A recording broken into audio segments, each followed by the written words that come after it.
Om Hiranmaye Parikoshe Virajan Brahmanishkalam Tachu Brahm Jyoti Sham Jyoti Tadatma Viddo Vidduhu. Om Shantihi Shantihi Shantihi. Shining like burnished gold, highest and deepest, the core intelligence of living beings, partless and indivisible, ever pure and free of all taint. The essence in all things, which all beings seek, either knowingly or unknowingly, there shines Brahman. It is that which the Guru teaches, and it is that which the wise ones exult in. Om peace, peace, peace.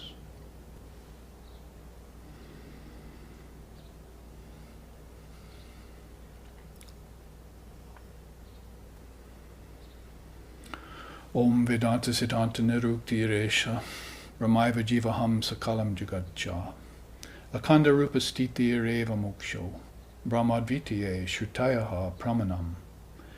Om Shantihi Shantihi Shantihi.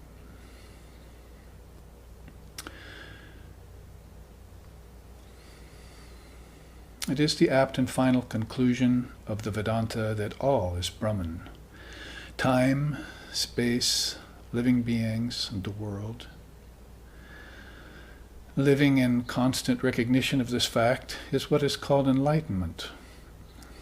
Brahman is pure and perfect, and one without a second. And the revealed scriptures are the sure and certain proof of this fact. Om peace, peace, peace.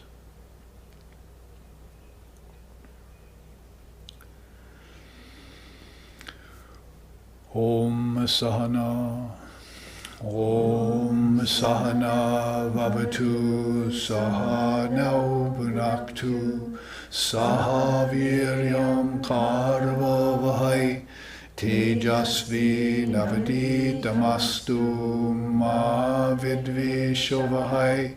Om Shanti Shanti Shanti. May Brahman, the reality, protect us. May Brahman sustain us. May Brahman illumine our thinking consciousness. May we not find fault with each other, with the teachings, or with the world. And may what we study be a source of inspiration to us eternally. Om peace, peace, peace. May peace be unto us, and may peace be unto all. Om Hari Om.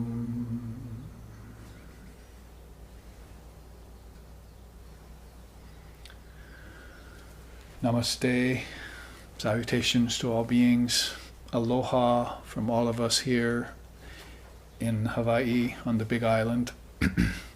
And to all of you watching from places I know some of my students are, like Hungary and West Coast, East Coast of the mainland, Iceland, a new student from Australia, if you're watching.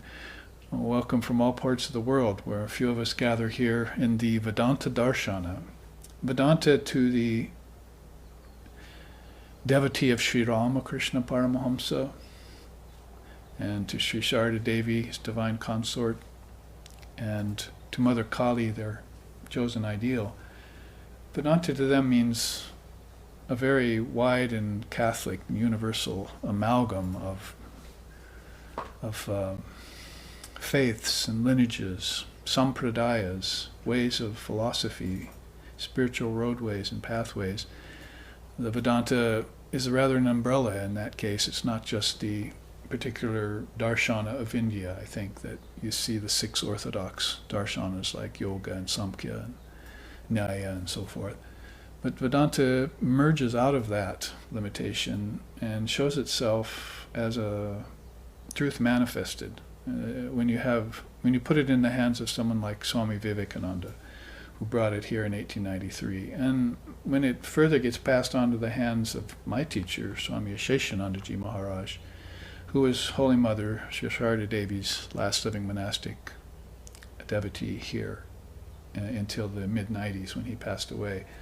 And this series this, which is the second class of the series, is about his teachings, and we were able to record him. Fortunately, even I got permission to record him, and SRV is therefore the owner of many of Swami Aseshananda's lectures through the 80s and early 90s.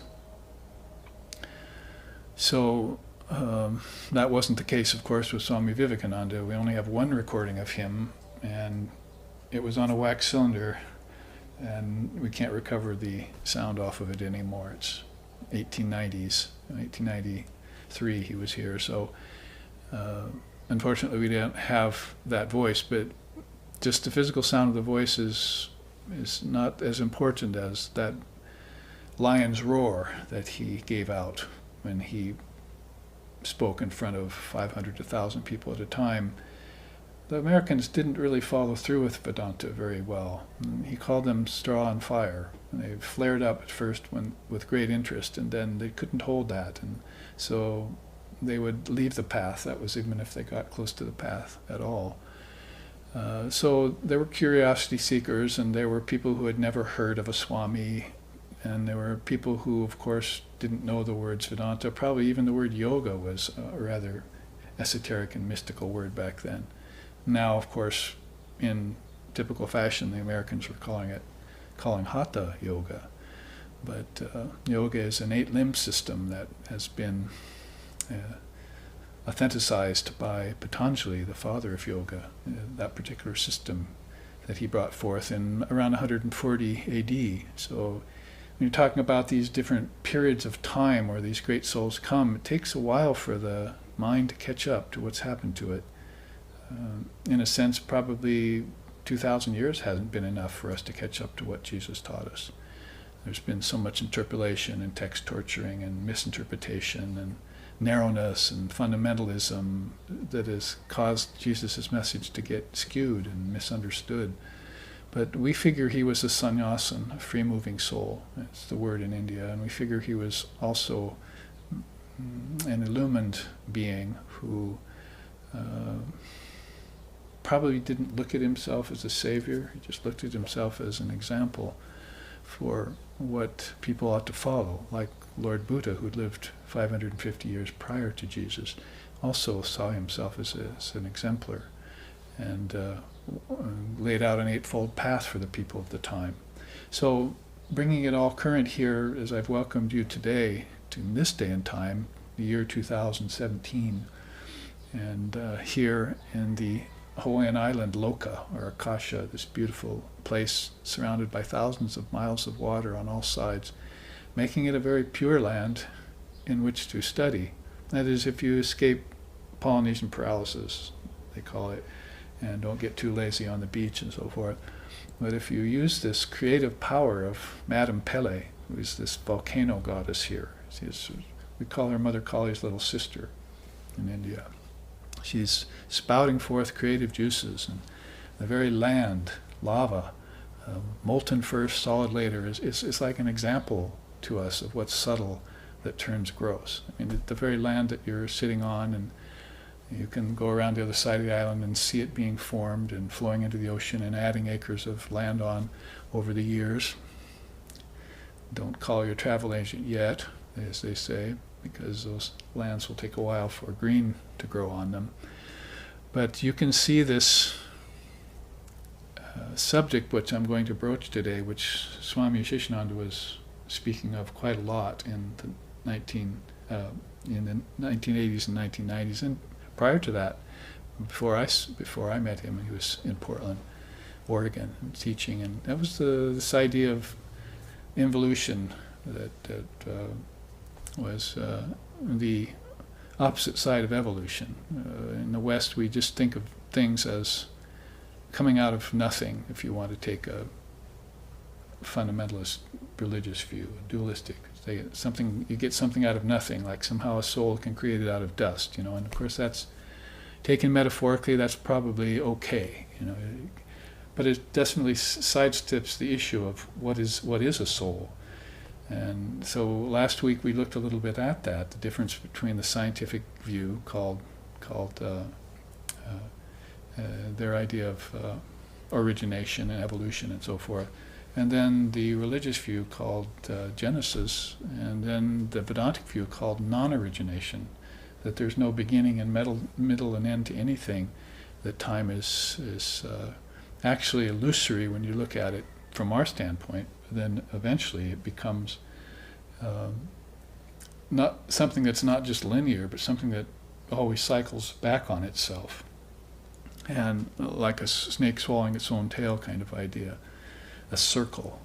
It's not flat line, it's circle. And so that gives us this idea of something that returns to its source. And in India, Swami Aseshanandaji used to say that's always what the Hindu is thinking about, a return to the source.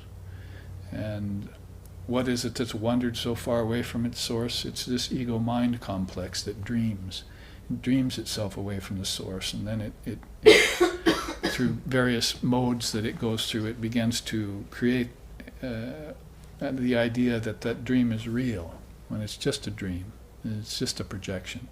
And out of projectionism, then all of a sudden you degrade to creationism, and you start to think that everything got created out of dust or in 7 days or something like that. All of these are metaphors that if you take them apart under the microscope of Vedanta, you'll see that there is a lot of depth behind these.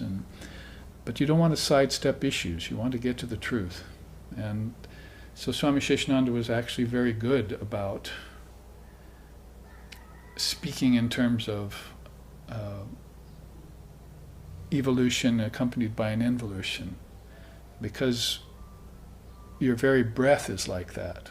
You know, you breathe out and then you hold, and you breathe in and you hold. So you have a kind of evolution and involution going on in your very breathing process, which is why the yogis and teachers want you to become aware of your breath, because otherwise it just becomes taken for granted. You don't know that you're even breathing.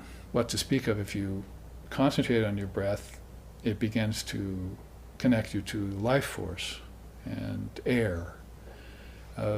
This is all a preamble to what I'm about to show you in terms of a chart on the 24 cosmic principles that give us this map that go back into our source. Now, we have to say that since Swami Aseshanandaji Maharaj and all the Swamis of the Ramakrishna order and the devotees of Ramakrishna order, some 5 million strong now in this world,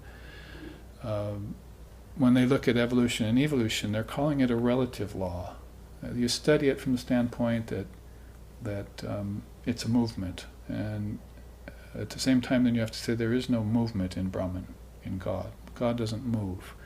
It's everything, it's every place in everything already, which is what I just chanted.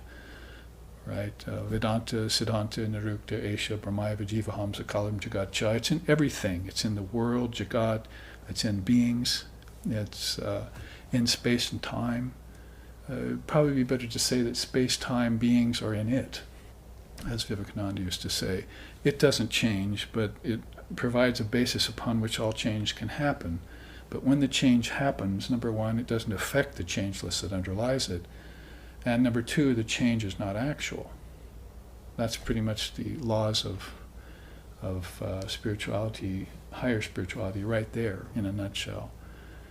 That is, those two really, is that there's an unchanging substratum, there's change on the surface. When the change happens on the surface, then it doesn't affect at all the changeless substratum, number one. And number two, it's not real change you're seeing. It's not actual transformation. It's a show, it's a play, it's a dream. The ocean is the best example of that. Water, that's in motion, and then water that's still. Or Sri Ramakrishna used to say a snake that's in motion, wriggling across the floor, and then all of a sudden it's still. And you don't even know if it's a real snake, maybe it's rubber. So you have to poke it with a stick and get it moving again. So these examples all around us, simple as they are very profound in their inner meaning and point us towards something that's very definitive and very enlightening when you spend some time with it. It's just like anything else. I mean, spend some time with your children, they say, some quality time, right? Because you're always feeling guilty about having to go to work and not spending enough time with them, and they're not getting any of you, you're not getting any of them in the mixture of life. So in the same way, if you have a child called spirituality in your life, then you have to sit with it. You have to contemplate slokas out of scriptures, and you have to meditate on God, both with form and beyond form. And you have to do some actual worship. You can puja is sitting in front of the altar and offering flowers and incense and so forth, and then sitting back and thinking mantras and doing actual worship of the changing and the unchanging. And so when we do sacrifice to the plants, we water them, we do sacrifice to the animals, we feed them and take care of them, and hopefully don't commit any violence against them, I would say, ahimsa. And we do sacrifice to human beings, living beings. We don't commit violence to them either, no matter who they are, what color they are, what place they're from. And then we do sacrifice to the ancestors who have passed before us and who have left behind certain things, not always the best things, but sometimes they deserve their appreciation. Then we do worship to the gods and goddesses, and that is celestials and gods and goddesses that are a part of the whole pantheon. And we also then, of course, acknowledge our teachers, our gurus, the rishis, the saints, the sages, the seers. These are the 5 kinds of sacrifice. Yagya is the word in Sanskrit. So all of that, how could you do it if you didn't know what the inner constituency of the cosmos was? If you were only trusting your outer senses to look into outer space or to look at nature, and that's all you believed in, nature and the 5 elements. And then you weren't looking, or when you did go looking for the origin of the 5 elements, you looked on earth for them, as if somehow fire, water, air, and ether came out of earth. Because there has to be a planet first, and eventually it'll develop air and water, hopefully life will come. That's the way Maya makes it look, like earth is the first element. Well, in a sense it is if you're going from the ground up, pun intended. See, and you'll move inward from the ground to the next subtle element, which would be water, and then you'll move in closer to fire, and you move into air, and then into ether. I hope you move into ether. That's a very profound thing to think about, space. Not outer space only, you see, because you're going to have to connect it to inner space. But you do this moving in, and you're studying it just on the physical level, but you're not connecting it to your senses. Your senses are seeing it, but you're not thinking, this came out of that. See? In other words, you're not into origins like the ancient Aryans and Indians, the Hindus were. I want utpatti, I want to know where this came from. I want to know where I came from. So, first of all, who am I? And when I can find out what I'm made up of, then I can trace the origin of that to a source. And so this is what I mean. You have to sit and contemplate these things. You can read books and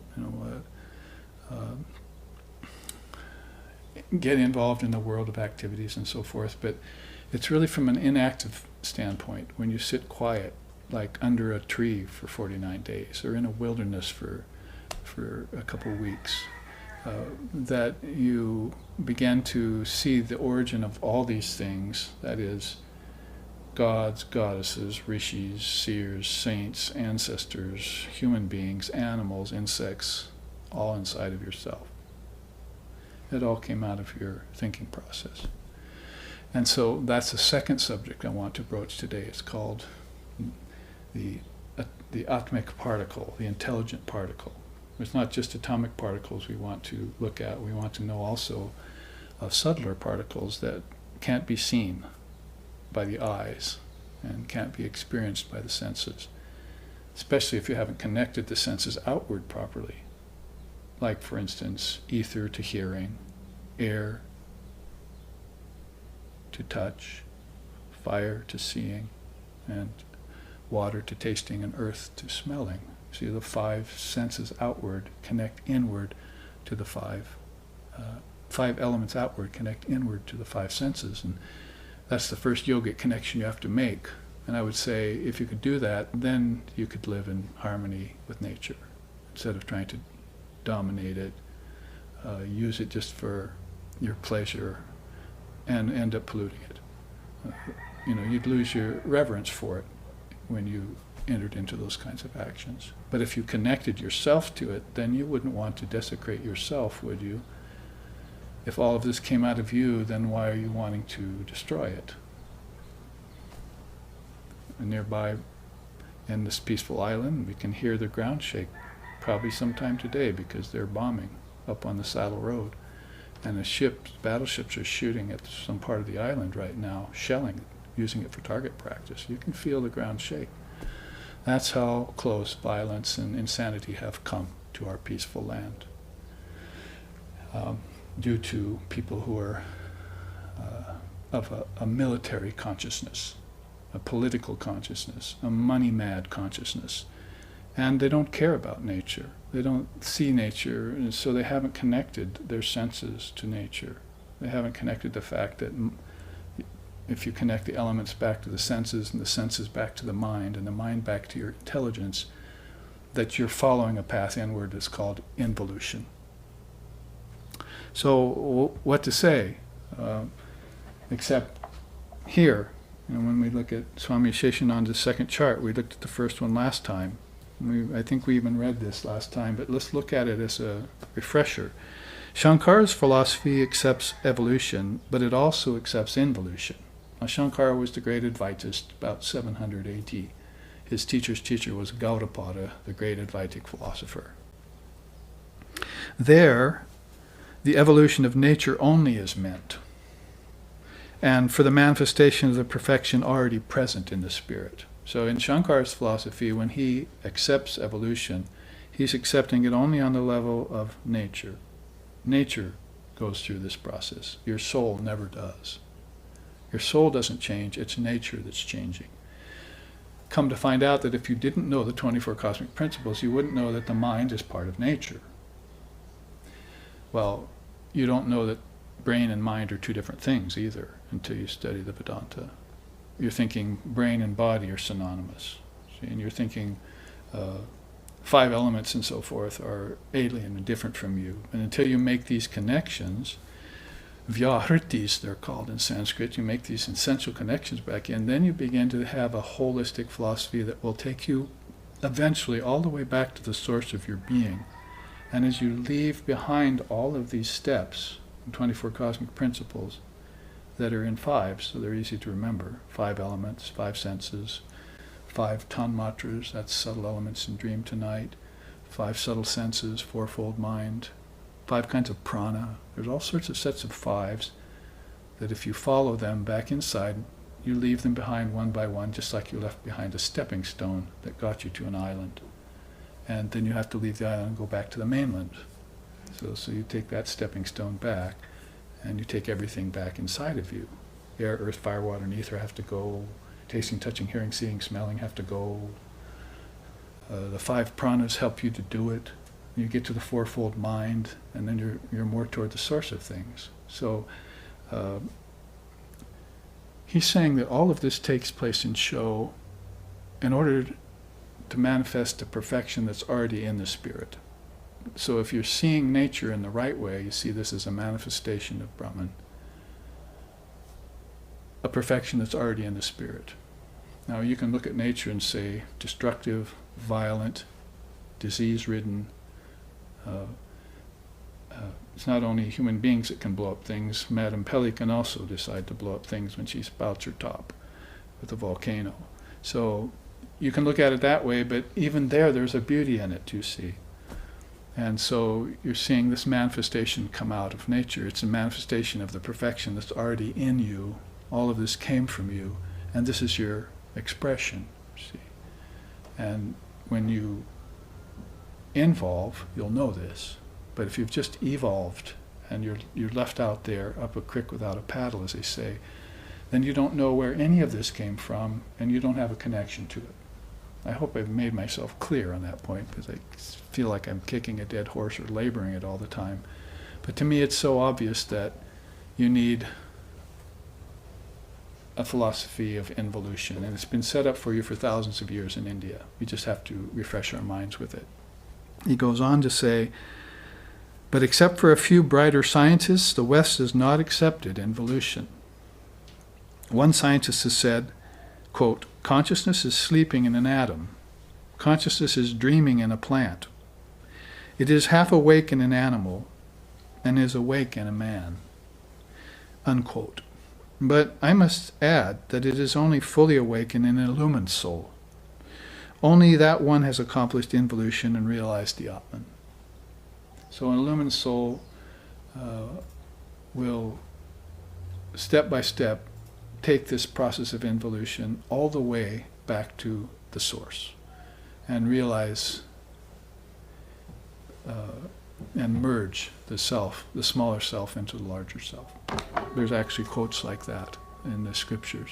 You must merge the lower self called ego into the higher self called Atman, because they have come out of that, you see. So involution is an extremely important facet, and even our intellectuals, he's saying here, Swami Aseshanandaji's quote from one of his talks, except for a few very bright intellectuals, no one has accepted it yet. It's just evolution and that's it. And so some of the downsides of that is he used to say that they're trying to get me to believe that if I want to see my ancestors, I have to go to the zoo. See, like we came from monkeys or something, but what a silly idea. The body may have evolved over a time through species, but you're not the body, and you'll only realize that if you do this involution process.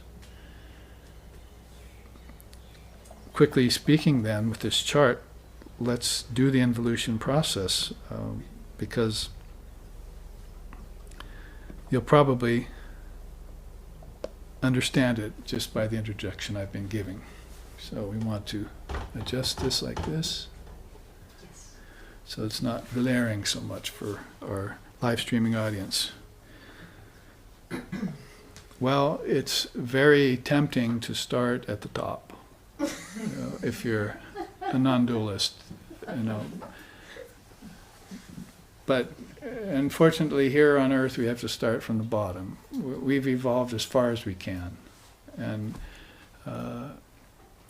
now we have to turn the process and move back in. Whether you do that when I said that the breath is like that, you're doing a involution, evolution every time you take a breath. You're also doing it every 24 hours when you go from waking, dreaming to deep sleep. And then you're doing it every lifetime when you go from birth to life to death and back to rebirth. So this is all an involution, evolution process. And the breath is the simplest way in which that can be explained. So I'm not really that much in agreement with people who teach the breathing exercise just to watch the breath and that's it. You have to connect it to the philosophy. Connections are extremely important if you want to understand the true nature of things. You can watch everything, and some people may even end up thinking, I'm the witness now, look at I'm watching. But they don't understand the origin of the thing they're watching, and that the witness is much higher than a witness of phenomena. Most people are satisfied just to witness phenomena. Oh, there was a tidal wave, and there was a volcano going off, and so forth. And so they witness this passing phenomena, and they fall into this idea that change is real, because they're witnessing change. But the real witness is the one who identifies itself with changelessness, the ground of existence, Meister Eckhart used to call that. He was a Christian who was almost ostracized for speaking in non-dual terms. So, like I said, it's very tempting to start at the top, but since we're here in the element earth, we're sitting on Mother Pele's sacred ground, and our bodies are made of earth, let's start here and just run through this as quickly as you can. Hold on to your clothes, or your hats, or your chutters, depending on what part of the world you're in. And we'll run through these because basically you have the karmandriyas, that is, let's put them as easily as possible, eliminating, procreating, moving, handling, and speaking. Those are the 5 active senses, are called karmandriyas. Act to karma is to act, you see, to do actions. Now you connect those to the across the board there to the Pancha Mahabhutas. notice how they say it. It's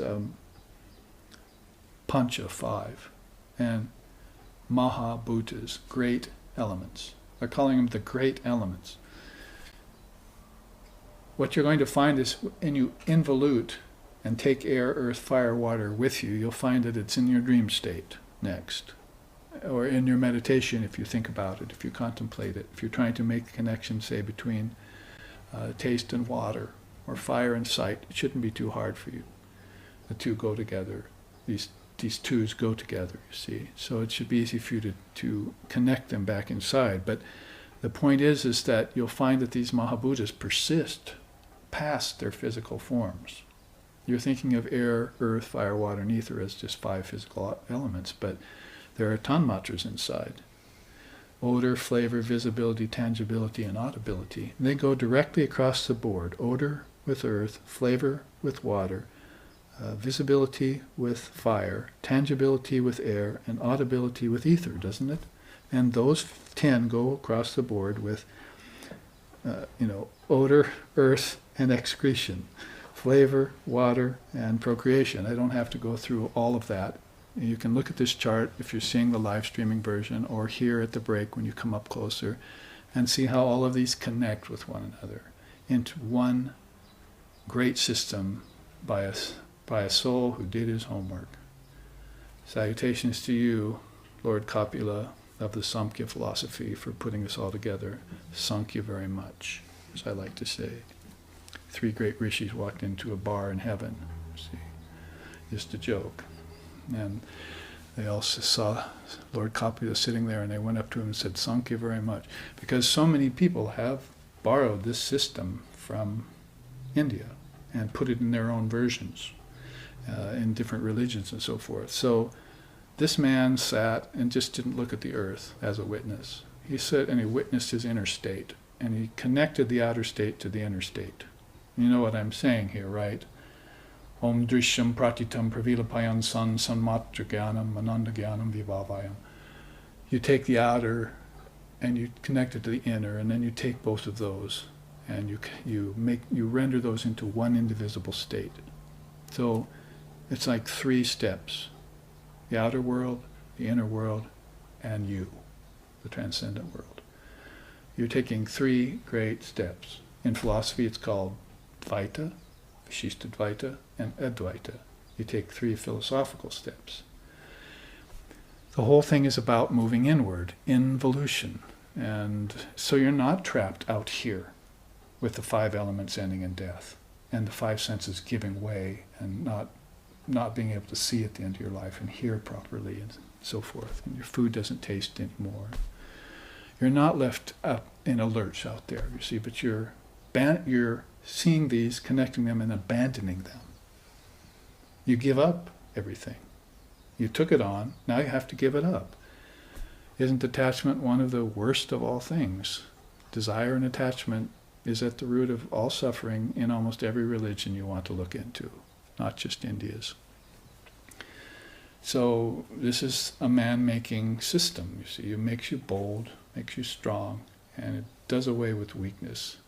You took it on, you took it on and put it out there, and now you have to take it back. And so this is what you're doing, and you do this in your meditation. It's called dissolving the mind stream, if you want. You dissolve everything that you manifested, and you leave God out of it, because God is that underlying substratum that doesn't change, that doesn't evolve, that doesn't involve either. You just leave it pure and perfect where it is. And you realize, you take responsibility, you know that you're the one that did this. See? What's this say here? Christianity has not accepted reincarnation theory. They have accepted predestination and grace. Everything is predestined. But Lord Buddha saw that you lay on a bed prepared by yourself. This is the karma theory. If you accept it, then you accept I am responsible. And you do not have to wait centuries for God's grace, but can be free yourself this very minute. Swami Aseshanandaji said that in one of his lectures. So you have a hands-on method. See, I said last week I'm a Methodist. And what I mean about that is not a Christian Methodist, unless they are practicing something that I'm not aware of, but a person who knows that you need to, in order to realize your true nature, you're going to have an active hands-on spiritual life on this planet, in this body, particularly. In heaven, it might not be an issue. But, the Vedantist wants to get beyond heaven, earth, and hell, all three. And it does so, he does so, she does so, by following methods like this, systems like this. Filling in the blanks that we've forgotten, that, the elements came out of our senses. They weren't created by God. Nature couldn't do it alone. So, and those all came out of the mind. So when you get to the Mahat, the great mind, then you're having to look at your own individual mind. Manas is a Sanskrit word. And you have to make it sattvic, because if it's restless or dull, it's not going to do you any good, you see. And if you can make it sattvic, then you can get to the ripe ego, ahamkara, and that can be involved back into the intellect, the buddhi, and well named, like Lord Buddha. And then that can all go back to the cosmic mind, and you've made the second world jump.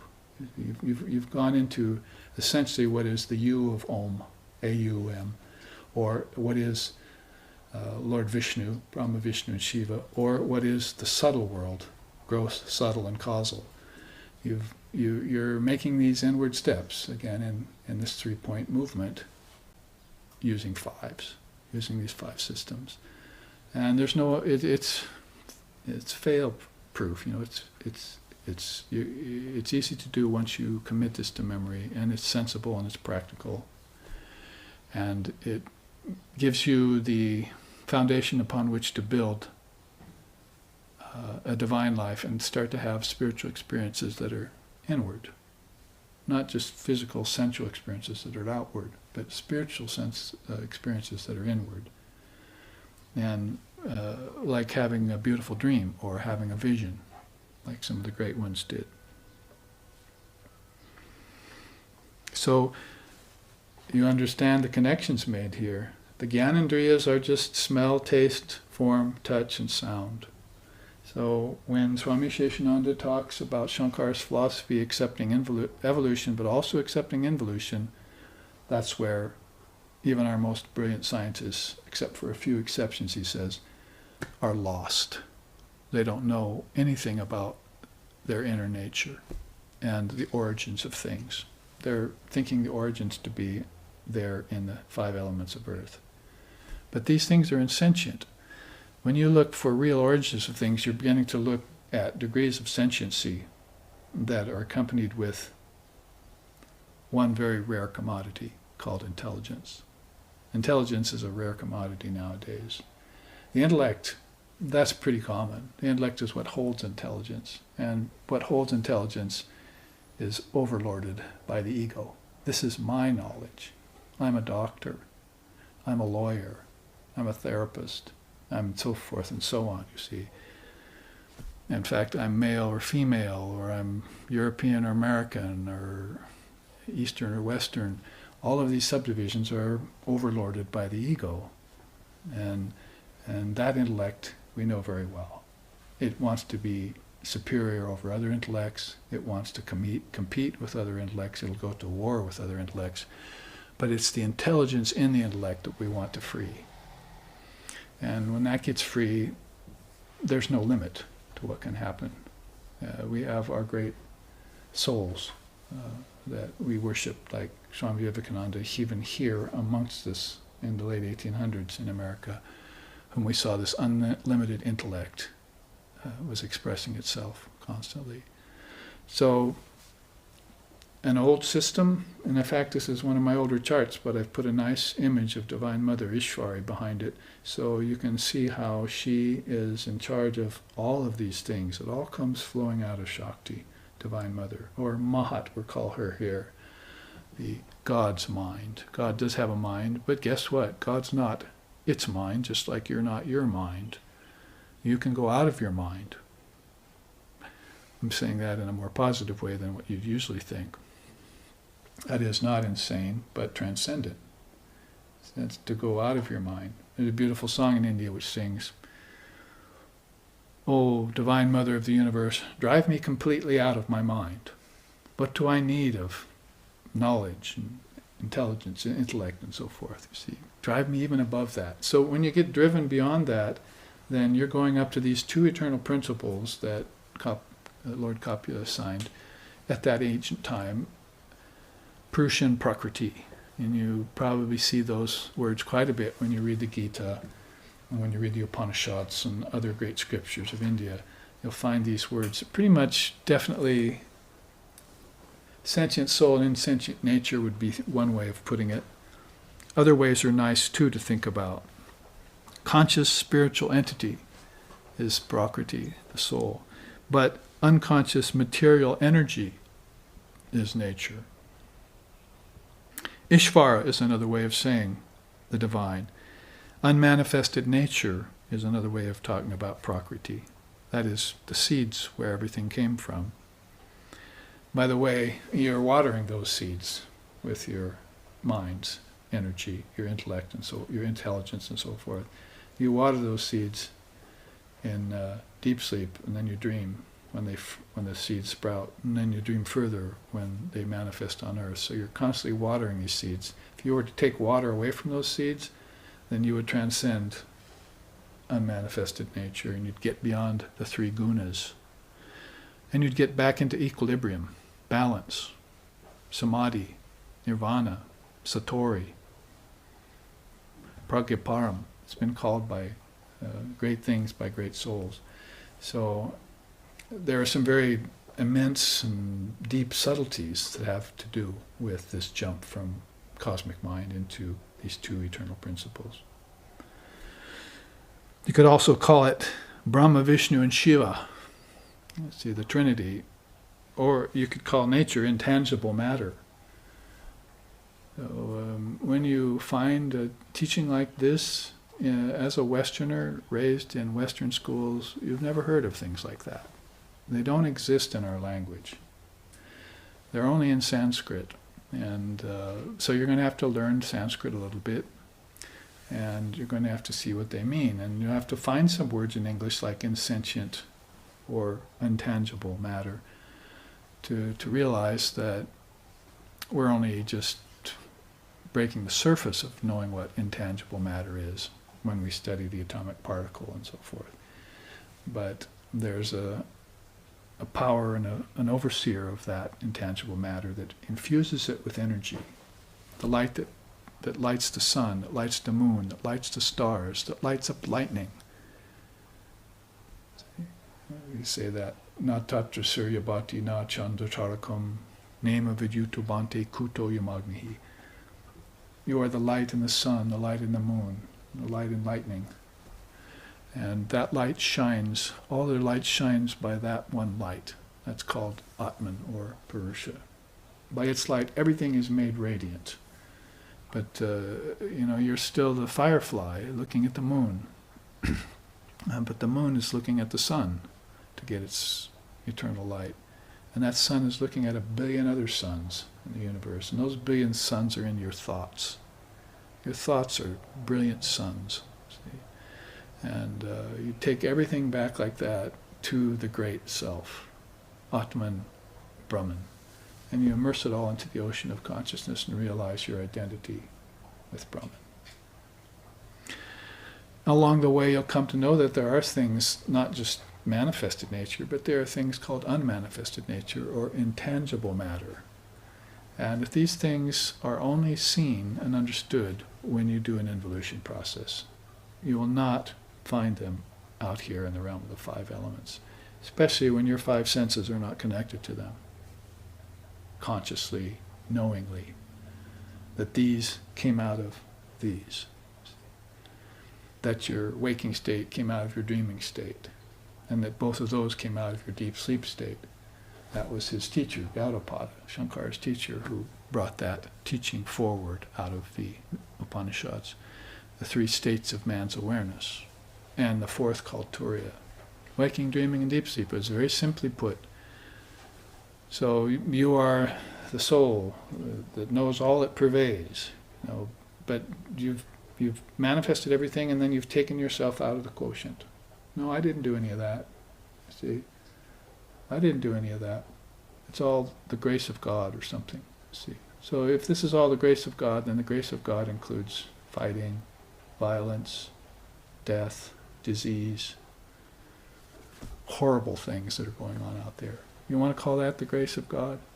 Or do you want to call that karma and leave God out of the picture? Leave God where it is, pure and perfect and transcendent. And you take the responsibility for it. Because that's what karma is dictating. Swami Vivekananda used to say that. There's no God here in this universe. Karma is the God. And my teacher, Swami Aseshanandaji, used to say that basically we're living in under a dualistic umbrella here in Christianity. And we think that God is doing all these things, but it's really the ego that's doing them, he says. And they mistake God for the ego. So they're putting their ego in place of God without knowing it. And then they're blaming God or praising God, as the case may be, when God has nothing to do with this. See? The great mind has more to do with it. But as we were just saying, beyond the great mind is this sentient, unmanifested, absolute, birthless, deathless, ever free, eternal principle called Brahman, or Almighty Father, if you will, or Buddha nature. You can call it by different names in different religions, but it has been seen and experienced directly by the seers who have merged into it. They became like a hailstone falling in an ocean. And that's what Shankara said.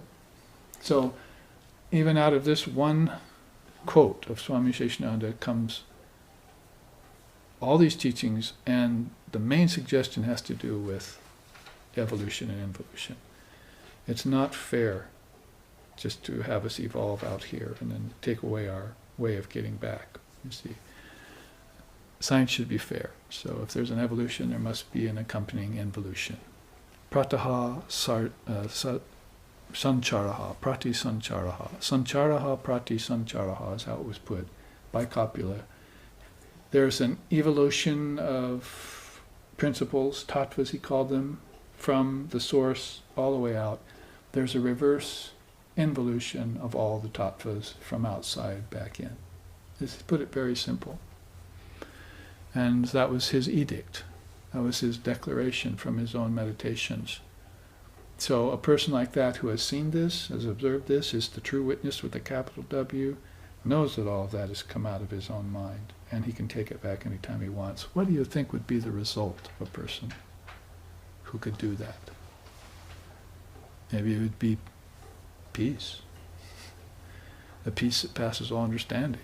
Possibly it would end in bliss, ananda. Maybe it would end in a non-dual state of awareness called samadhi.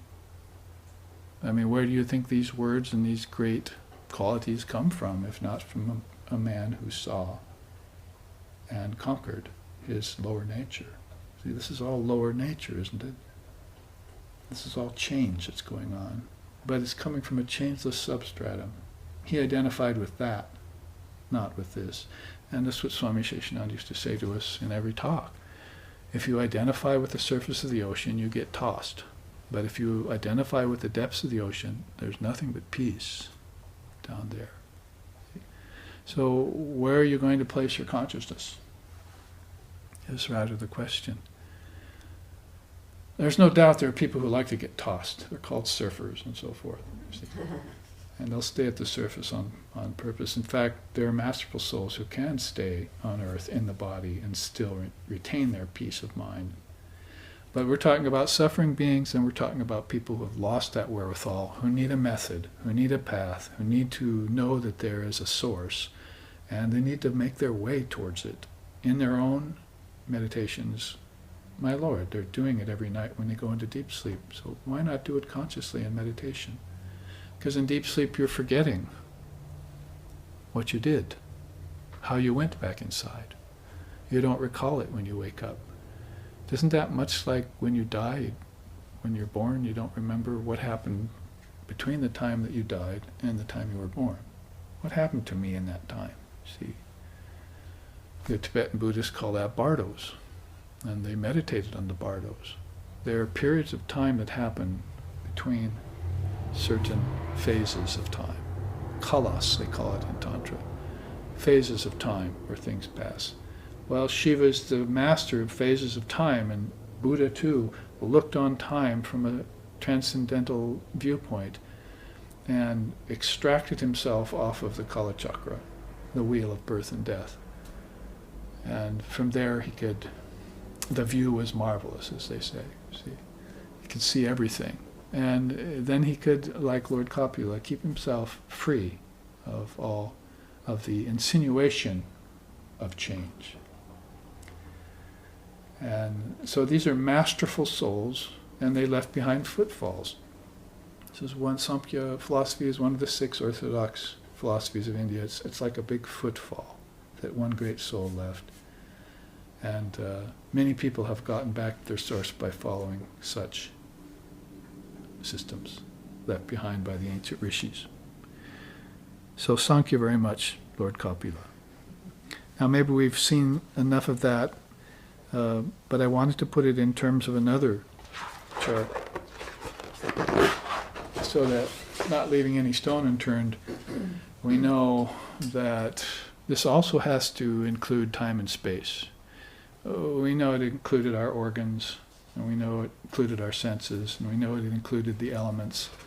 But what about the very fabric of thread of this rope that's running through everything, like time and space? Because we just chanted Brahmaiva Jiva Hamsa Kalam Jagadcha. Well, Kalam is time, and Jagat's the world, and so forth. So all of these are expressions of Brahman too, and the seer sees it that way. So when the soul involves, it can keep track of these tattvas. These are called tattvas, by the way. I don't know if I emphasize that. In a Sanskrit word, it means eternal principles.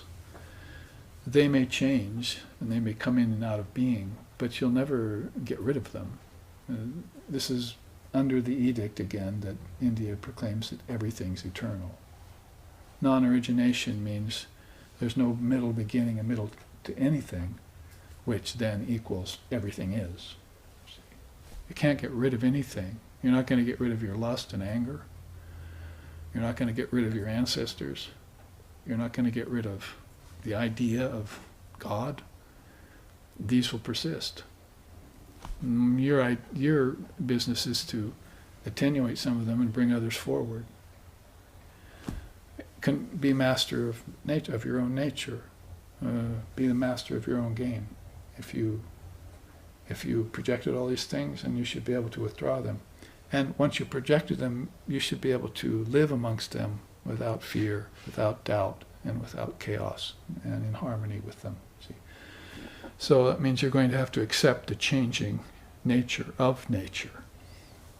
And if you know it's based in seeds, and those seeds can either be watered or not, then you become a masterful player. Sri Ramakrishna, in fact, used to say there's this game called Golakdam, where in India, where you roll these dice and there's these pieces that move around in a circle. And the person who gets out of the game first is the loser. You see, his piece gets out, he loses. He said the more adept player can roll his dice in such a way that he can stay in the game. So he said about himself, I'm a loser. See, I'm totally done with this game. I'll roll the dice and be out in one cast. See, everyone else is very good at it. You say, all of you are very good at it. You're staying in the game. That's very good. So he actually kind of turned that idea of enlightenment and getting free of bondage and everything on its ear, and encouraged people to be masterful players. Now, this is the tantric element in India. In the non-dual elements, like get it over with, get it done with, accomplish your involution, get back into your original state, game over. Right? But in the tantric way of thinking, and in some respects the yogic way of thinking, this is all fine as long as I don't become attached to it, and as long as I can make the proper connections and I know that this is all my own doing, like he says here. It's all a game of karma. It's all a game of action and inaction. And I'm going to need to attenuate my ignorance and gain knowledge of the very same things that I was involved in projecting. See? And if I can do that, then I can stay in the game and I can be unscathed. See? Lifetime after lifetime, I can be an illumined soul. Well, let's see what Dalai Lama, let's just pick a figure out of the hat. Out of the black hat in this case. How many lifetimes has he said he's had? Conscious lifetimes. So there are bodhisattvas out there and jivan-muktas and beings who can look back, like Krishna in the Gita says to Arjuna, on many lifetimes. And all those lifetimes were lived in mastery. There was not a lifetime of ignorance or suffering or causing harm to people or violence. Non-violence, truthfulness, non-coveting of other people's goods, purity, study of scriptures, austerities, right on down the list. Every fine quality that yoga, Vedanta, Samkhya, and Tantra prescribes is in them. See, just like all of this is in them. All of those tattvas are in them. But they've subjected the tattvas to those qualities. Other beings haven't. Other beings, it's all random. They don't know who they came from. They don't know who they are. They don't know who their parents are. They don't know they chose their parents. And they go through a whole life from cradle to the grave without knowing anything about the connections inside of them. So contrast them to this group of souls who know everything. That everything is an open book to them because of systems like this. Because they've incarnated so many times and brought back these systems. Just like Swami Aseshanandaji is bringing back the system of Shankara's evolution and involution. Now here's even older than Shankara. These 5 akashas have been studied since Lord Vashishta's time. That's way back. That's like Treta Yuga old, see. And if we go back that far, then we find out that there are some very precious things that we can learn by it. Here you see these, what I've done is taken these 5 little Russian dolls, superimposed them over this backdrop of air, earth, fire, water, and ether, and angelics, and so forth, and sun, and sunset, and so forth. Better in color, but this is okay.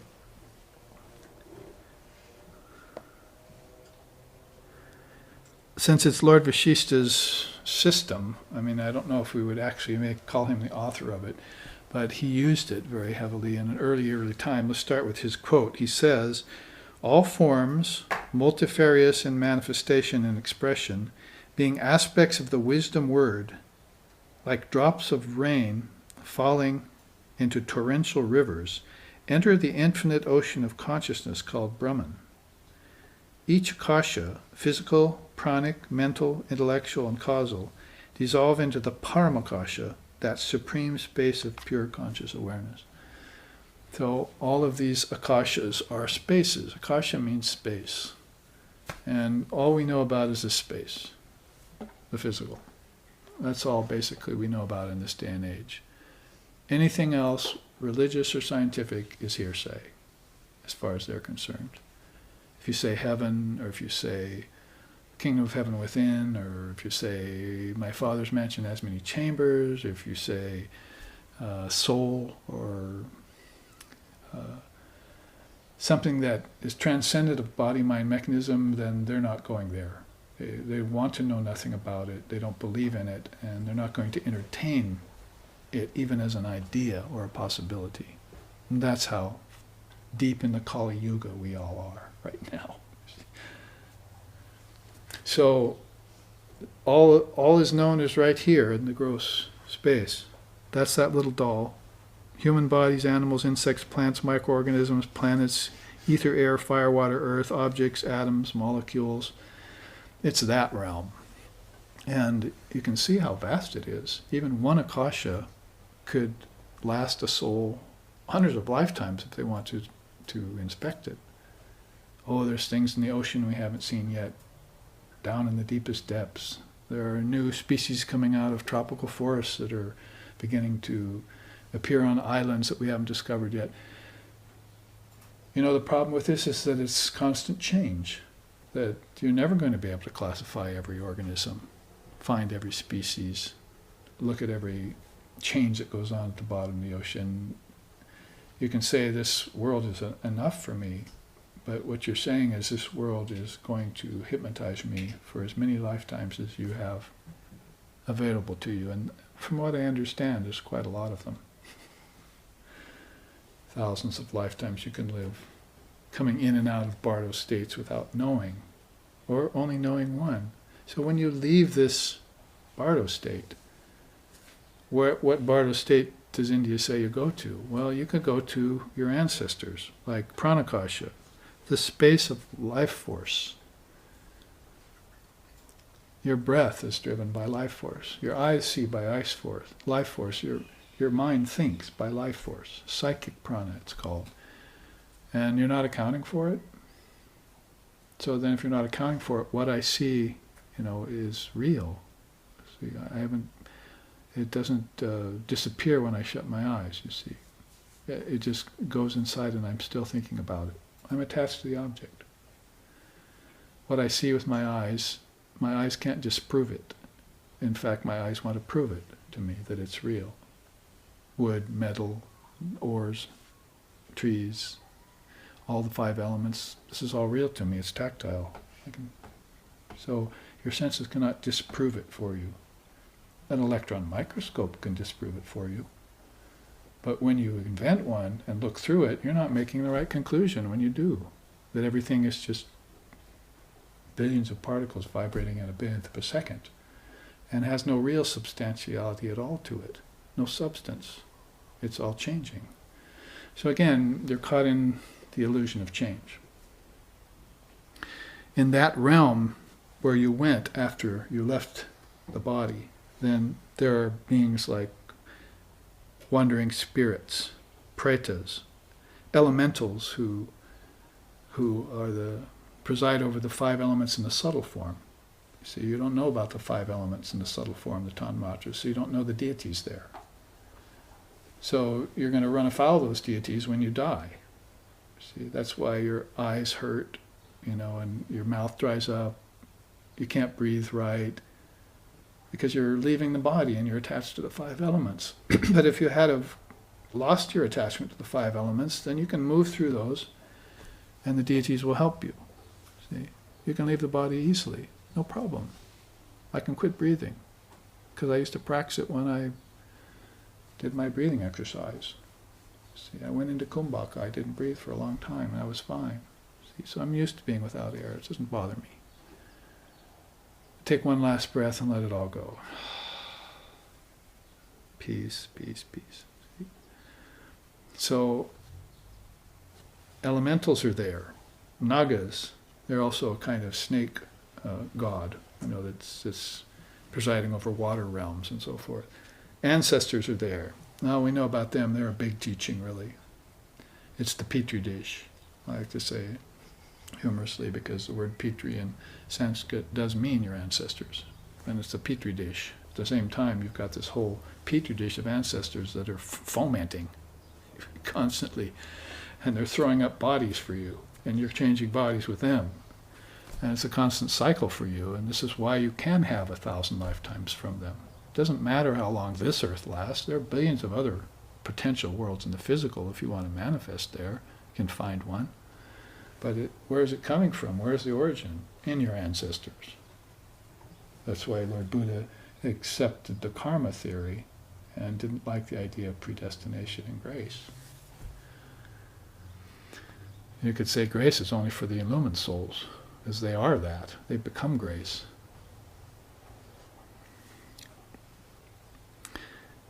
Of course, there are angels. Let's put them in there. We could call them celestials, might be better. Gandharvas are celestial musicians. You might hear them playing their tinkling sounds when you go into meditation. Sound of a flute, sound of a drum being beaten. That's even described in the Upanishads. There are sounds. They're coming from the word Om, you see. that profound word that's mentioned, you see. Coming right out of the word. Siddhas, munis, asuras, mains, demigods, goddesses, gods, and Indra, the Lord of gods. I've put a mixture of English and Sanskrit here, and thrown in a few other things from Rome and Greece as well. So you can see that there, in this second doll, this akasha, there are so many beings in the space of life force. You go straight from there to there, unless you've managed to qualify yourself to avoid it. Avoid your ancestors. And then you could go to higher akashas, bypass them. Say, I hope you see the connection that when you are doing this involution process, that some of these tattvas belong to that first Russian doll, and these subtler akashas belong to the second cosmic doll, and a second Russian doll, sorry. And then you're moving inward like that. These tattvas are in these akashas. And this is how you define or account for the kingdoms of heaven within. So if you were a great soul coming out of Brahman, out of non-dual reality, you would see, as you came out, all of these beings and all of these worlds. I could sing you a beautiful song about it. Stimita Chit Sindhu Bedi, it's called. They came down out from the highest consciousness to the star-strewn path, one line says. So they actually emerged out of the source of the physical universe, these sources, and came out and took on a body, beamed their consciousness down into that body from an inner place. They didn't have to wait 500 million years for monkeys to develop to do that. They're doing it in the moment, and they're giving it up in the moment. Because time is an illusion, and there is only one moment. It's called eternity.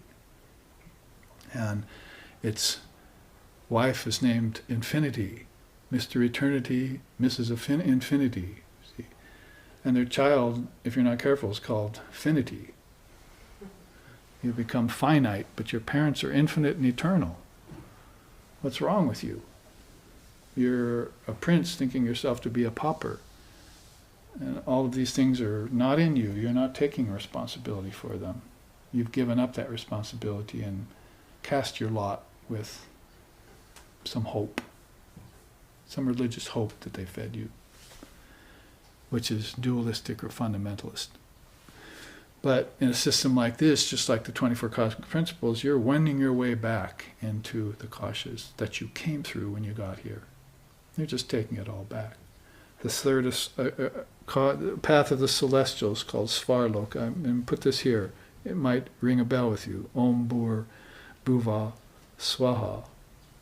You see, that's the beginning of the famous mother mantra called the Gayatri. Om Bhur Bhuva Swaha Tat Savitur Varenyan Bhargo Devasya Dhimohi Dhiyo Na Prachodayat. So these are the first three worlds, and may they all have peace. Basically, may the Divine Mother be seen in all of them, and may she grant us peace when we visit them. Because there are lots of people who visit these lower worlds who are not at all in peace, as we know.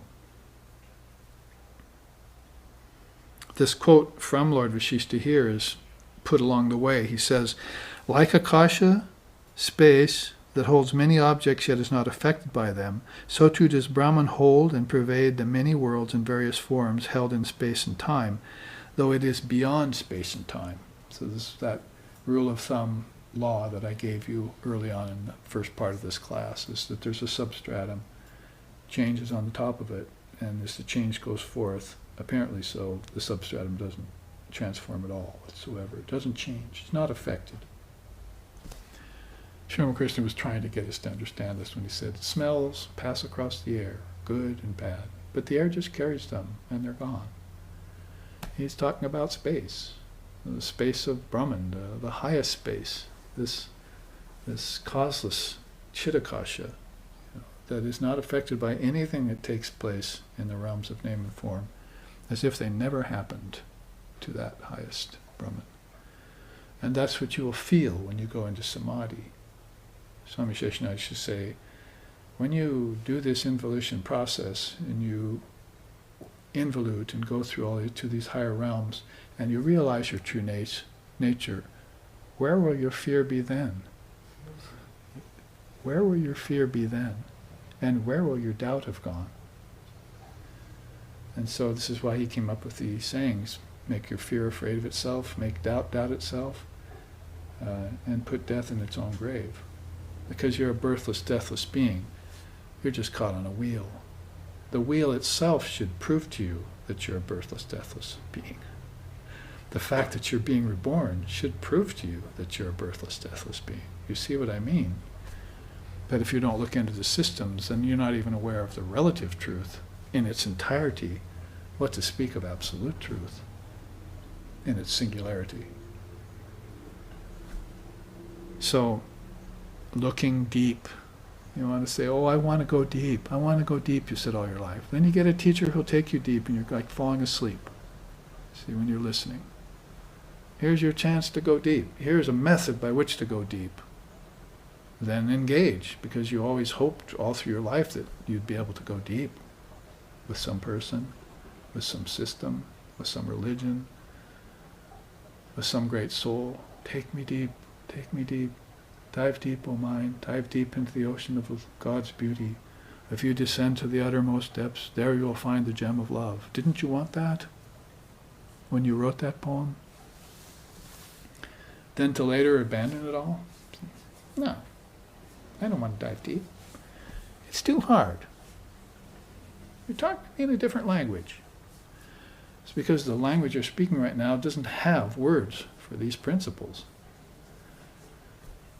We have to introduce them to you as air, earth, fire, water, and ether, tasting, touching, hearing, smelling, seeing. Oh, stop.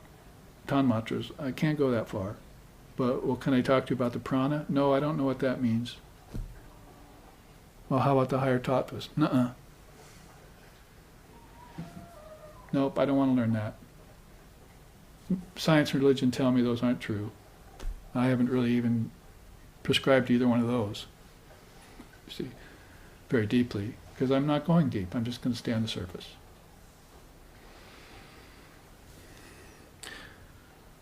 So if you take the path of celestials, you're going into the third world called Svarloka. There's the third doll called Chittakasha. That's the space of your own thought. Thought is the father to the deed, right? Well, it happens also to be the father of all objects. Everything is a thought in your mind. Swami Vivekananda used to say, you can destroy the clay cup, but you can't destroy the thought, clay cup. That exists here, you see. And it exists with the Manus, the Yogis, the Arhats, the Sages, the Avadutas, the Mahatmas, the Paramahamsas, the Rishis, the Seers. And it's bridging on Taparloka, the realm or the Akasha that is austere in its makeup. People who like austerity go there. They don't like a life of insouciance on earth. When they come here, they're austere. They'll live in a cave, or they'll be without possessions. Or if they have possessions, they won't be attached to their possessions. They're living in a state of consciousness all the time, higher consciousness. It doesn't matter what's around them. Everything or nothing can be around them. But when they pass out of the Burloka, they will manifest themselves in the Taparloka. See? And it's the subtle world leading to the causal. So you're going from gross to ethereal to subtle to causal, and then there's the causeless. People who like non-duality, who like meditation, who want to get out of form or transcend form, who want to see the God face to face, who want to open the third eye.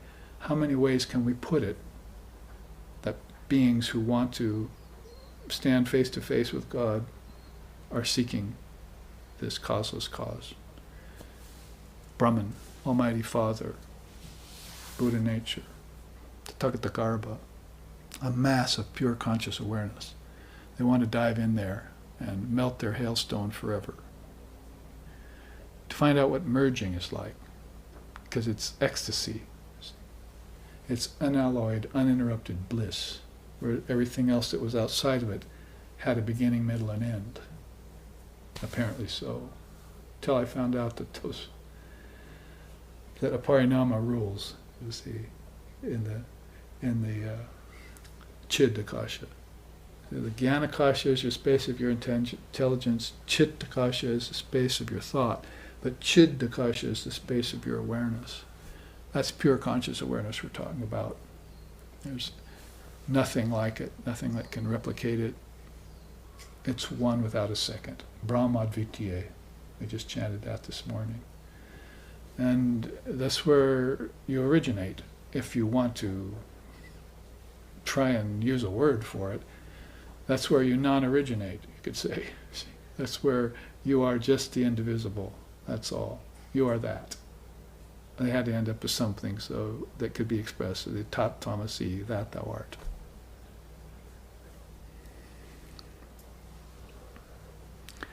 There at the Tapar Loka, you find that list of beings. If you move to the causal and this Jnanakasha, you'll find that there's these beings here in a very, very subtle state. If you meditate on them, you might be able to get their darshan.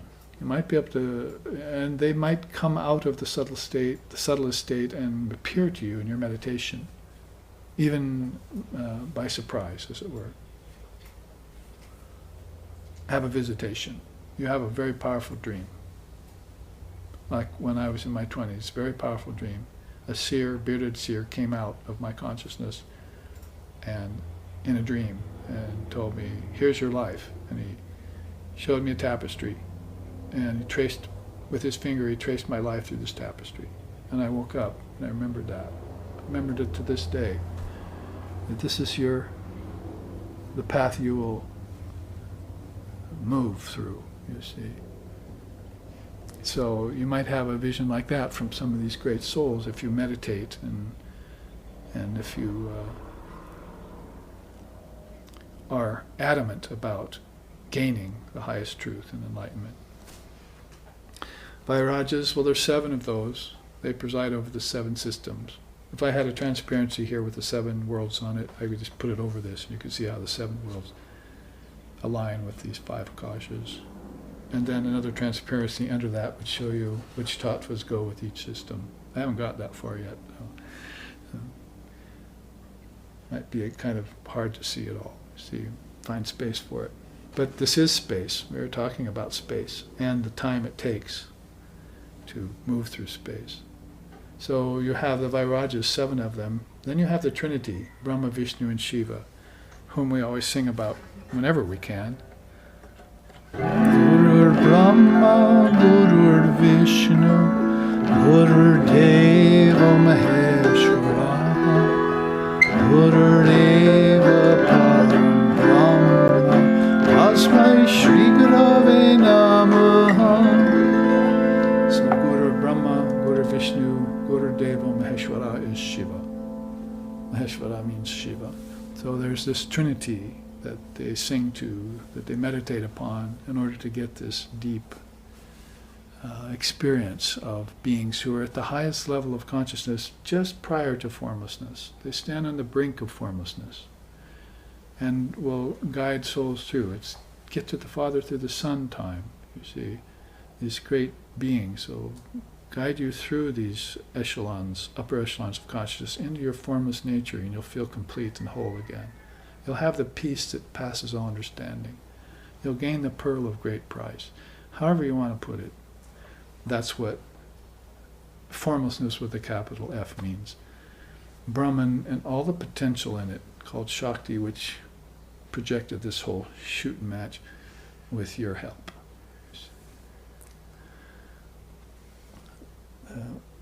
Go back here to the chart we were looking at, the Mahat. That's basically the Mahat.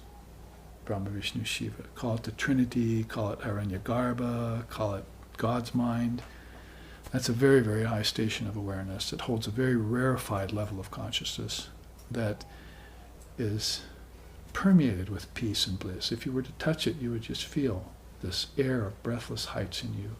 You'd feel so inspired. In fact, you'd probably stop breathing.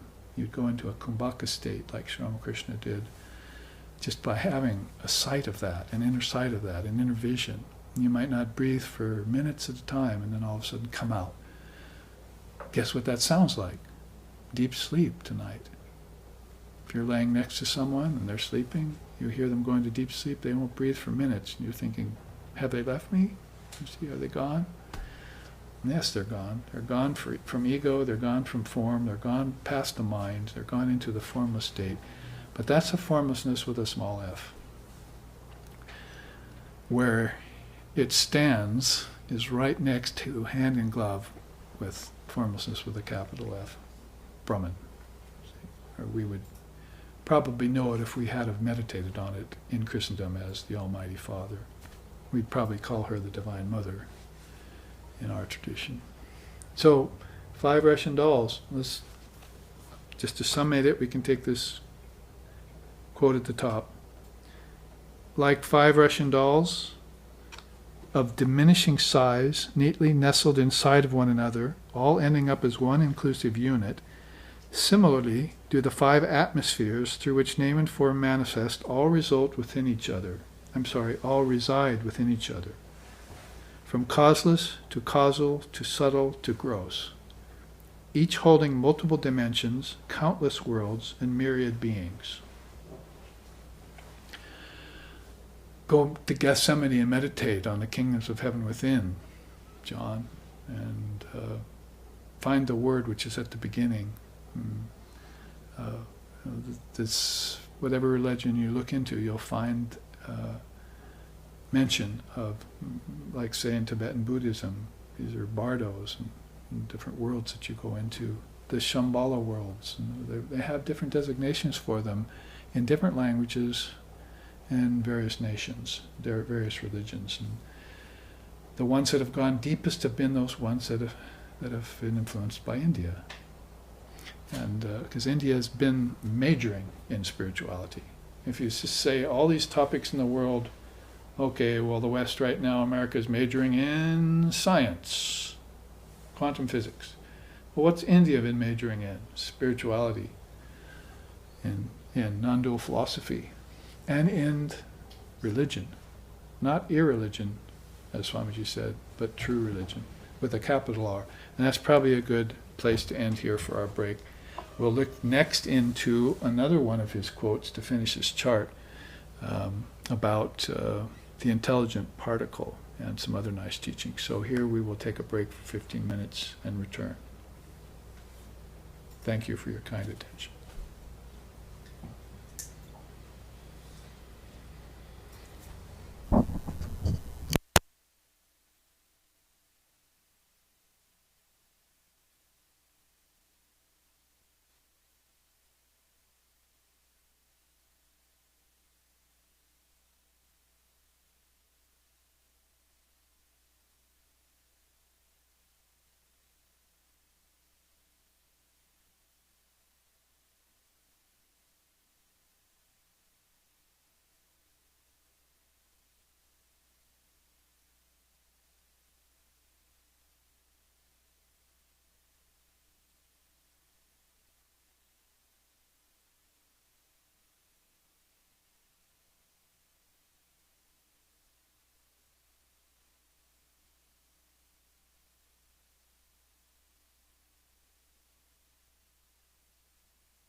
Thank you for returning with us for the second half of the second class of 5, I believe, that we're going to be giving on this subject of my Guru's teachings, subtitled Advaita Vedanta in a Jivan Mukta. That's a nice Sanskrit mouthful. Advaita Vedanta, the ancient non-dual philosophy, if you will, of India, and a Jivan Mukta, a living liberated soul, which I saw in Swami Aseshanandaji, who's the subject of these 10 charts. We've looked at one last week, actually one in part, and we're finishing up this one this week. We got nicely sidetracked by the evolution-involution idea in India, which fills in a big, big gap for us, that people wanting to return to their source or go back to God, or however you want to say, now you know how it's done. How you know the soul actually has dynamics in which it moves to these kings of heaven within, if you want to put it in that way. And we're learning a lot about what Swami Aseshanandaji saw in us when he spent so many decades in the West. He never went back to India once. He was the only Swami we knew of that never went back to India. He gave his whole life to America. And he ended up there in Portland, Oregon, just across the river from where I was born, and taught there for some 40 years until into his 90s. He would, even when he was practically blind and not able to move very well, he'd still stand on the podium, recite the Gita by heart, and give a Vedanta lecture to you, even when his senses were given out. So he really epitomized and lived this life of the spirit that he talked about so deeply and profoundly in his 95-year-old life, 94-year-old life, I think, of which, 70 some years of that were as a monk, brahmacharya and a sannyasin. So he also graduated from St. Paul's College in India and joined the Ramakrishna order. So he had this beautiful blend of Christianity as it was taught there in India, and all the systems of, including Advaita Vedanta, that was being transmitted by his teacher Swami Aseshanandaji, and the way he got initiated by Holy Mother. I think before I leave this chart, I wanted to read you these 2 quotes about Holy Mother by him. But maybe to preface it, we could say this first, because I want to take a chart for this particular quote. He says, "The West has not accepted the Raja Yoga method. If this method is accepted, then you will inevitably contemplate Shakti." So interesting, Raja Yoga is the authentic 8-limbed yoga. It's not just like the Hatha Yoga and a little breathing exercise that we see here in the West. That's not even probably a real part of Patanjali's system. But the 8-limbed yoga, sometimes called Ashtangika or Raja Yoga, the royal yoga, is what he's speaking about here. And he's saying here that if the West did accept the 8-limbed yoga and start to practice it, they would become devotees of Divine Mother, Shakti, of divine energy. It would be a natural result of contemplating these 8 limbs, would be to find the Divine Mother as the tree, you might say, of yoga. Well, I'll get to that in a minute, but about Holy Mother, why she affected him so much. And he was a young man at the time. He got his mantra diksha from her, his initiation, and he saw her only a few times in his life. She pretty much remained veiled around men, and so those few times that he saw her made such a profound effect on him that he had seen the Divine Mother of the universe in form. And he's not the only one. Hundreds and thousands of people said that at the time and say that nowadays too. So let's see a few of these quotes so we can finish up this chart and go on to another Aseshananda chart. He says here, "The greatest day in my life, which I must always cherish as the golden day, is the day I met Holy Mother. It is Holy Mother that has raised the status of women all over the world, and they need to know that, besides attaining equal status with men, she has given them the way to reach timeless reality." So being the perfect example of Indian womanhood, as Sri Ramakrishna called her, he left her behind for being the example of the perfect woman on earth, and called her manifestation of Mother Kali as well. She actually is the manifestation of Kali, of Durga and Lakshmi and Saraswati. All these goddesses were found in this simple village woman. I'm thinking of all these songs I could sing you right now that people have written about her in that regard. And but you can see how not only she affected him personally, but how he saw it philosophically, because his mind was working very deeply in both devotion and wisdom. They were the two wings of the bird to him. He often used to say that. That was, Jnanam and Bhakti. A bird can't get off the ground without two wings. So Jnanam was wisdom and Bhakti was devotion. So you had to have both of those and use them in conjunction with one another. That quote is a good example of that. Across the board here, the motherhood of God is a beautiful concept.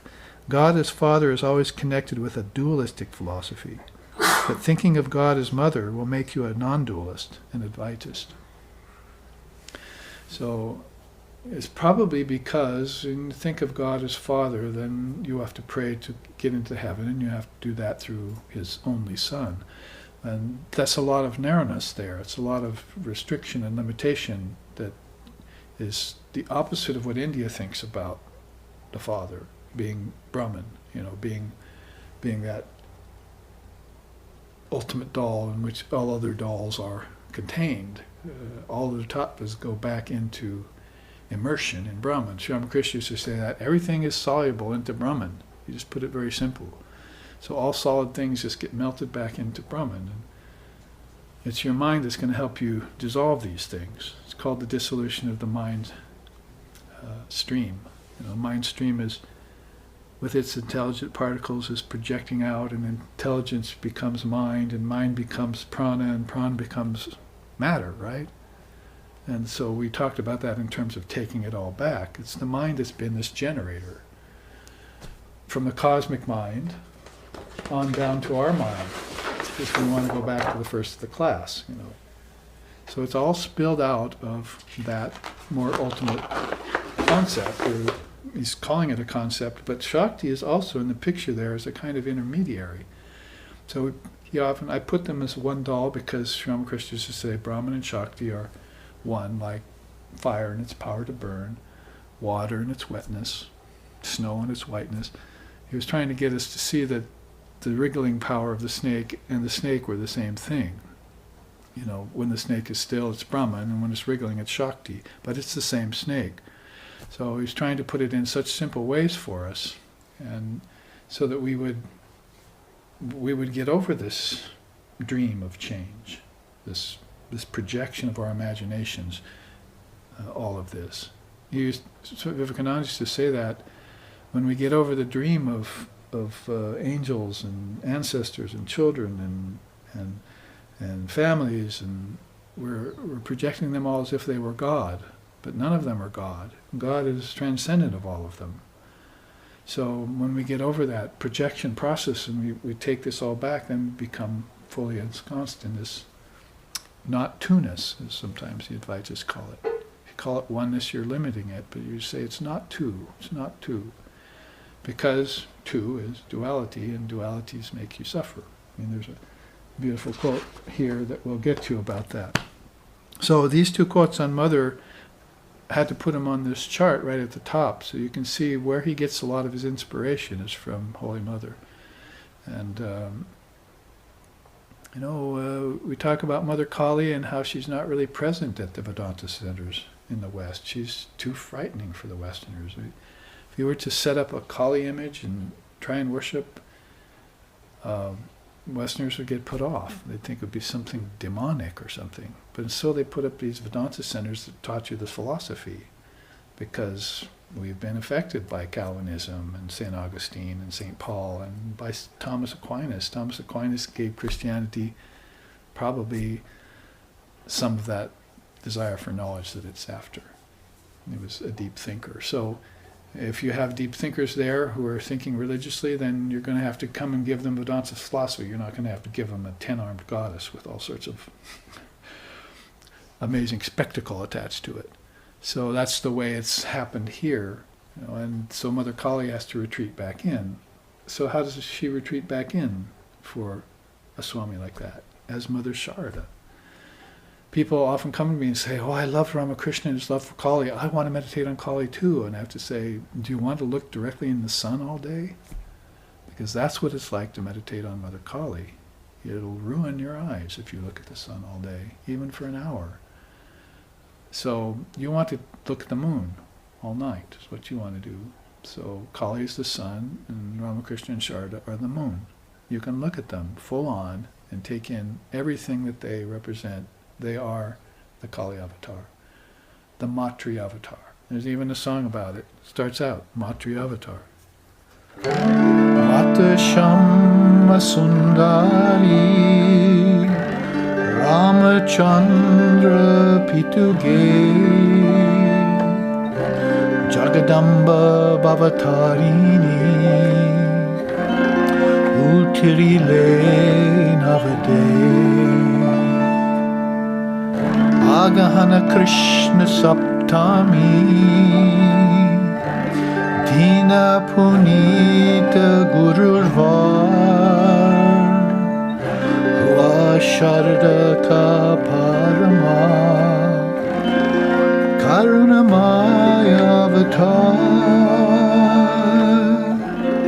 Karunamaya Avatar Karunamaya is full of grace, the avatar that's full of grace. The mother of the universe, the savior of the world, incarnated in a fresh form in the house of Mother Shamasundari and Father Ramchandra. This most auspicious incarnation, called Sri Sharda Devi, took place on the 7th lunar day of the dark fortnight in the month Argahayana, that's December, on an auspicious Thursday.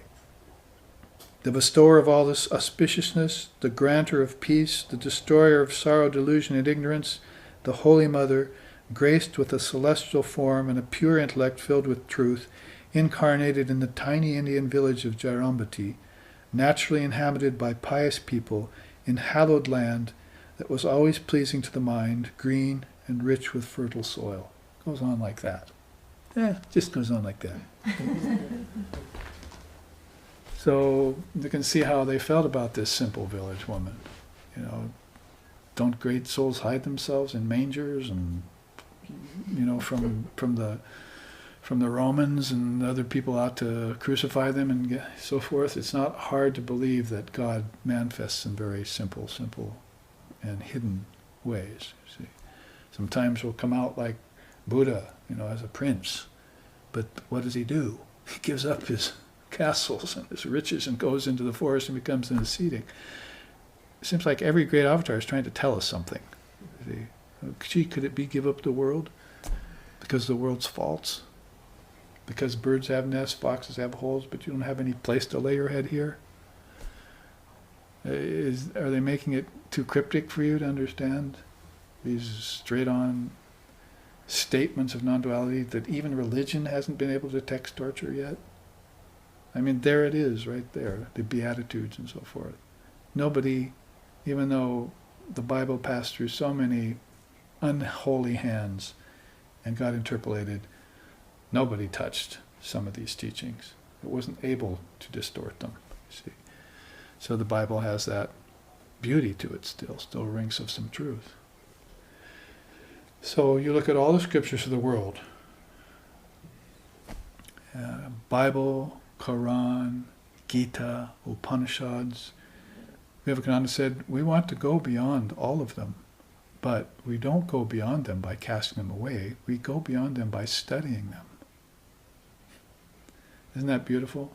Is that you get into the scripture, you understand it, and you make the connection that you know this truth already.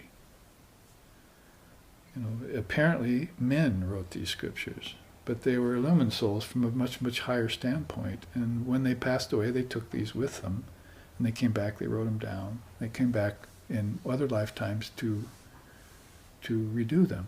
And that's what happened with Patanjali, you see. And if you have to accept Raja Yoga, it was Patanjali's system. So let's finish that quote. The West has not accepted the Raja Yoga method. If this method is accepted, then you will inevitably contemplate Shakti. What is Kundalini Shakti? By splitting an atom with the help of a reactor using uranium and plutonium, you can release its bottled up power and cause death and destruction.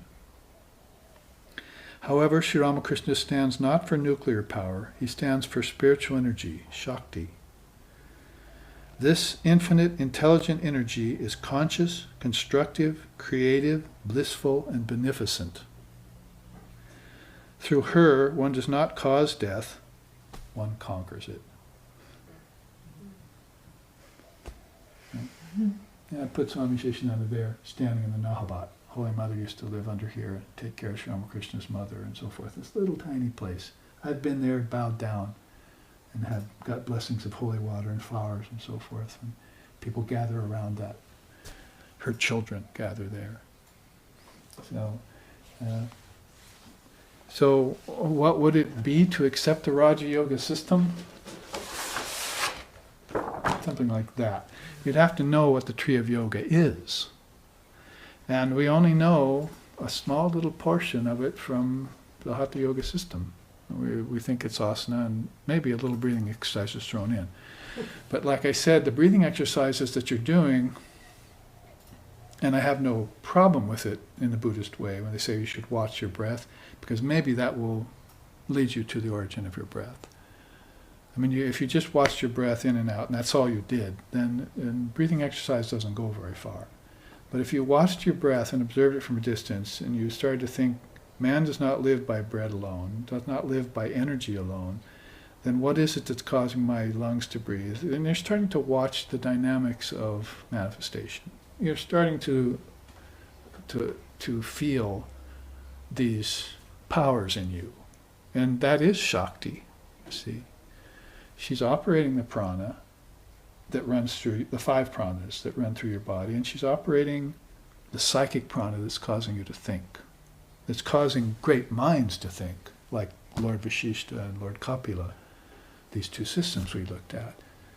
So this is the Divine Mother of the universe in her formless form. She's pure intelligence, he said. You see. So if we were to accept the Raja Yoga system, we'd become worshippers of Shakti. Let's look at it really quickly. I mean, when I put up a chart like this, I sort of assume that that everyone knows it. But as I go around and talk about it, give talks on it, nobody knows it. I mean, I've gone off the street when I saw Hatha Yoga Studios, their door open. I said, oh, interesting. And then there's a poster out there that says, we teach Ashtanga Yoga. So I go in, and I go to the head of oh, you're teaching Ashtanga Yoga? Yes. Do you know what Ashtanga means? No. It means 8. Ashta. Anga, limbs. Yoga has 8 limbs. And what they're doing there is they're teaching maybe a slimmed down portion of one limb, called Hatha Yoga. That's here, by the way, asana, right? So if you're just hanging out on one limb, see, hanging on with one limb, on a limb, then you're out on a limb. See? So you are a physical being, and you're thinking you're a body. And the first teaching is, I'm not the body. So what are you doing hanging out on that limb like a monkey? You see, you might as well prescribe to the evolutionary theory and assign yourself somewhere in the 5 million year march of the hominidae. Oh, I am there. But Lord Buddha got off the whole shooting match and said, I'm not anywhere there. I can see the whole thing go on in the Burloka, you see, the Burakasha and so forth, but I'm not any of that. I'm looking from a higher standpoint at what's going on there over billions of years as it evolves. And I'm seeing that they don't have an involution process given to them yet, that they lost it back in the Dvapara Yuga, when Krishna was still talking about it to Arjuna in the Gita, you see.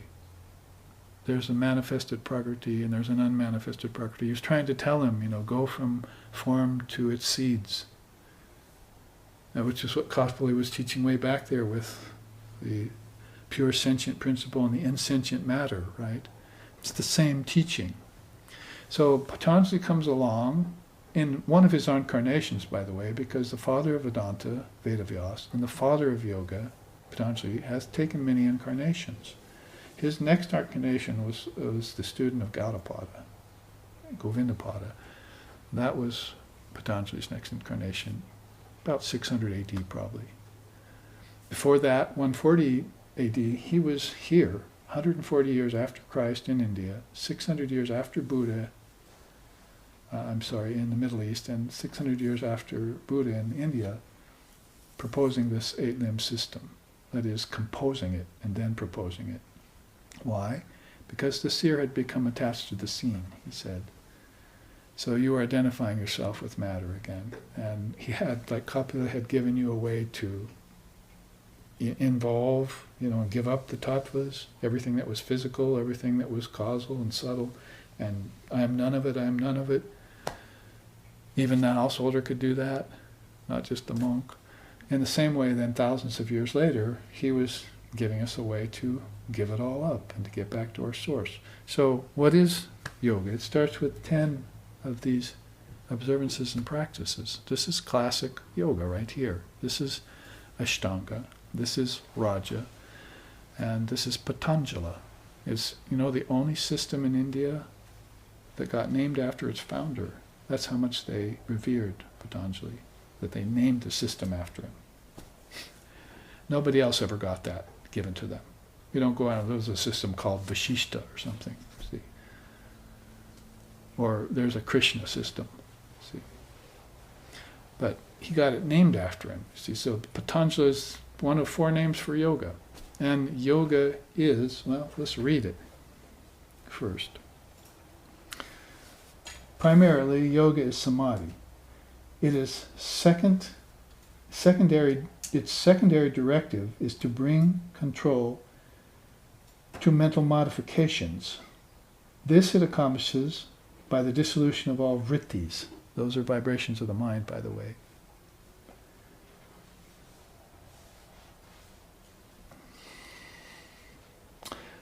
Mind's true nature is illumination. That same mind turns wayward due to rajas. That's frenetic activity. The West is real big on that right now. When tinged with tamas, that's laziness and slothfulness, it turns dark. Samadhi is regained through that intelligence that discerns that fine distinction between sattvic balance and the conscious principle.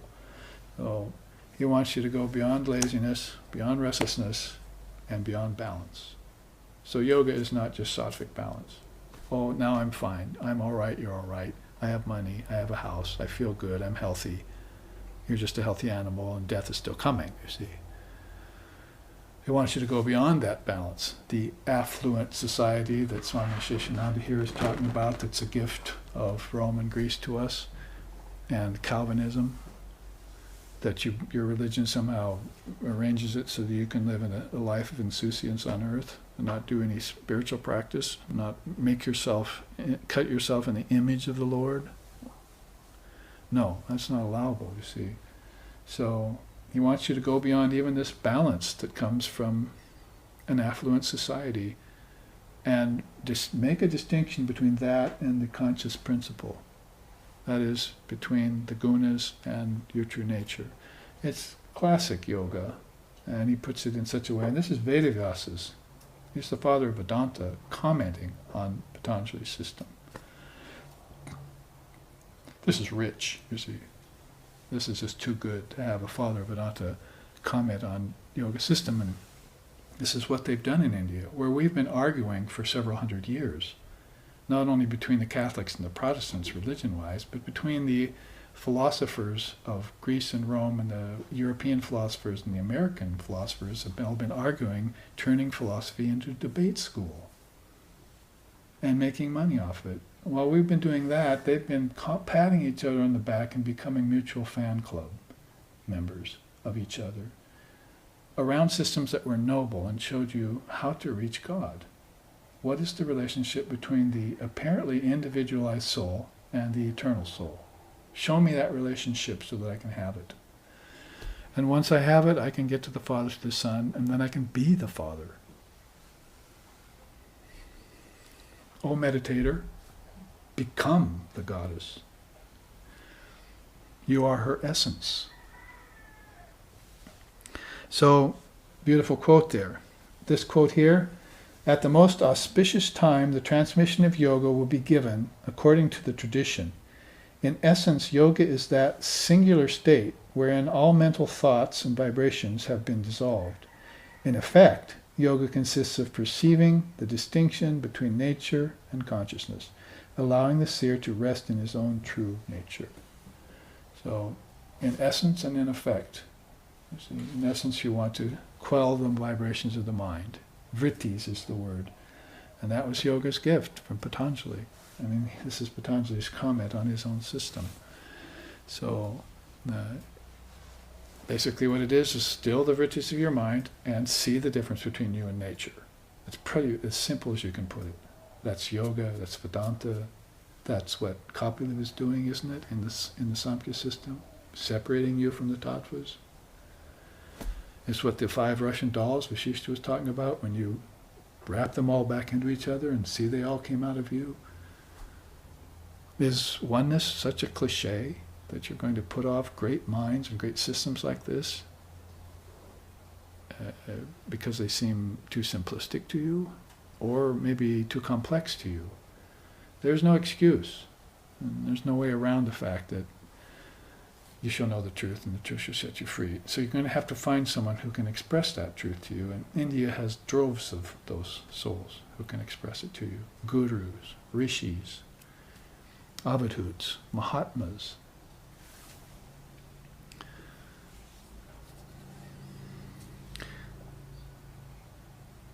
So with those quotes read, ground up, start with the 5 yamas and niyamas.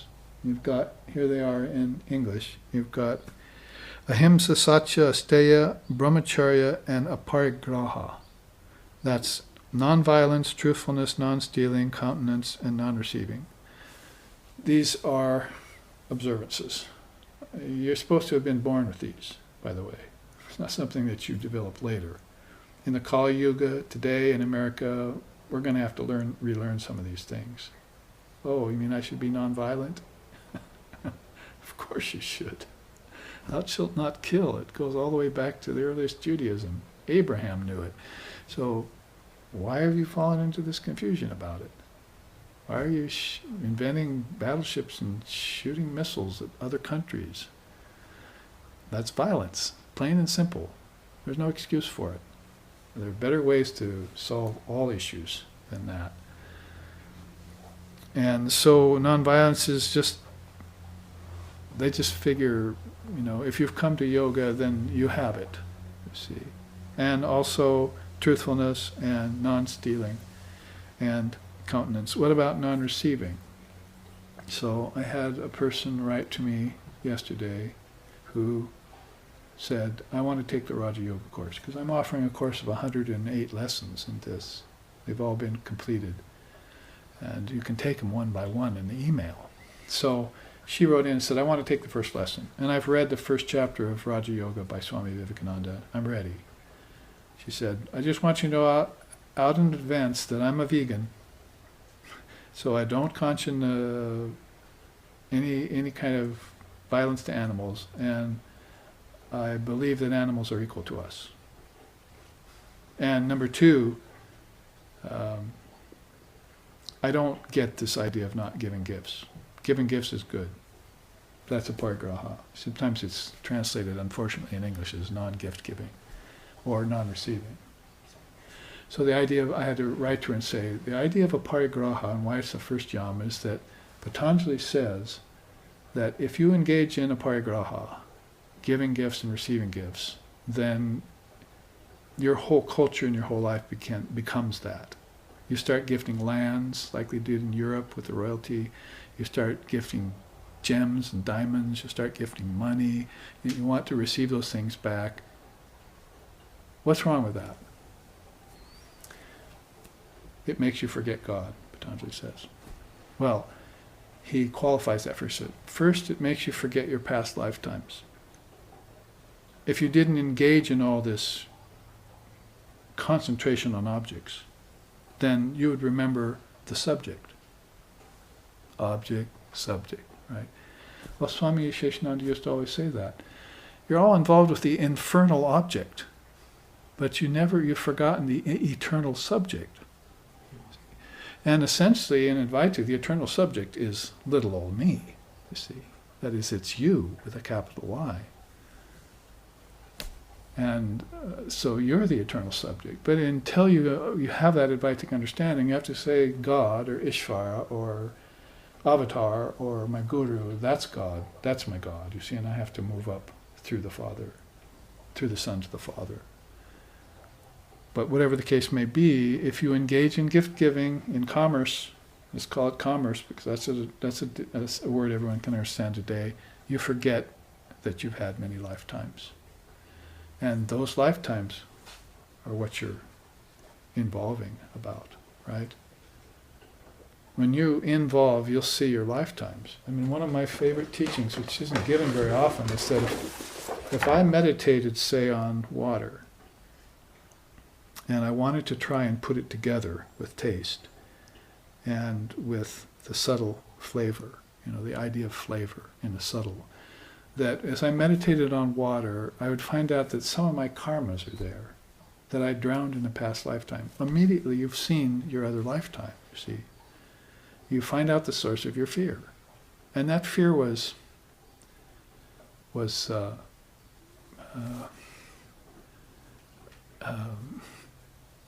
senseless in you. You didn't know why you feared water and why you didn't want to go in it, or even take a trip to the ocean. You tell your friend, I don't want to go see the ocean. You've never seen the ocean? You've got this fear of water inside of you. It's too vast and so, but actually really it's connected to this tattva that you haven't meditated on, connected to your past lifetime. So you maybe burned in a past lifetime, you suffocated or got strangled in a past lifetime. See how it goes?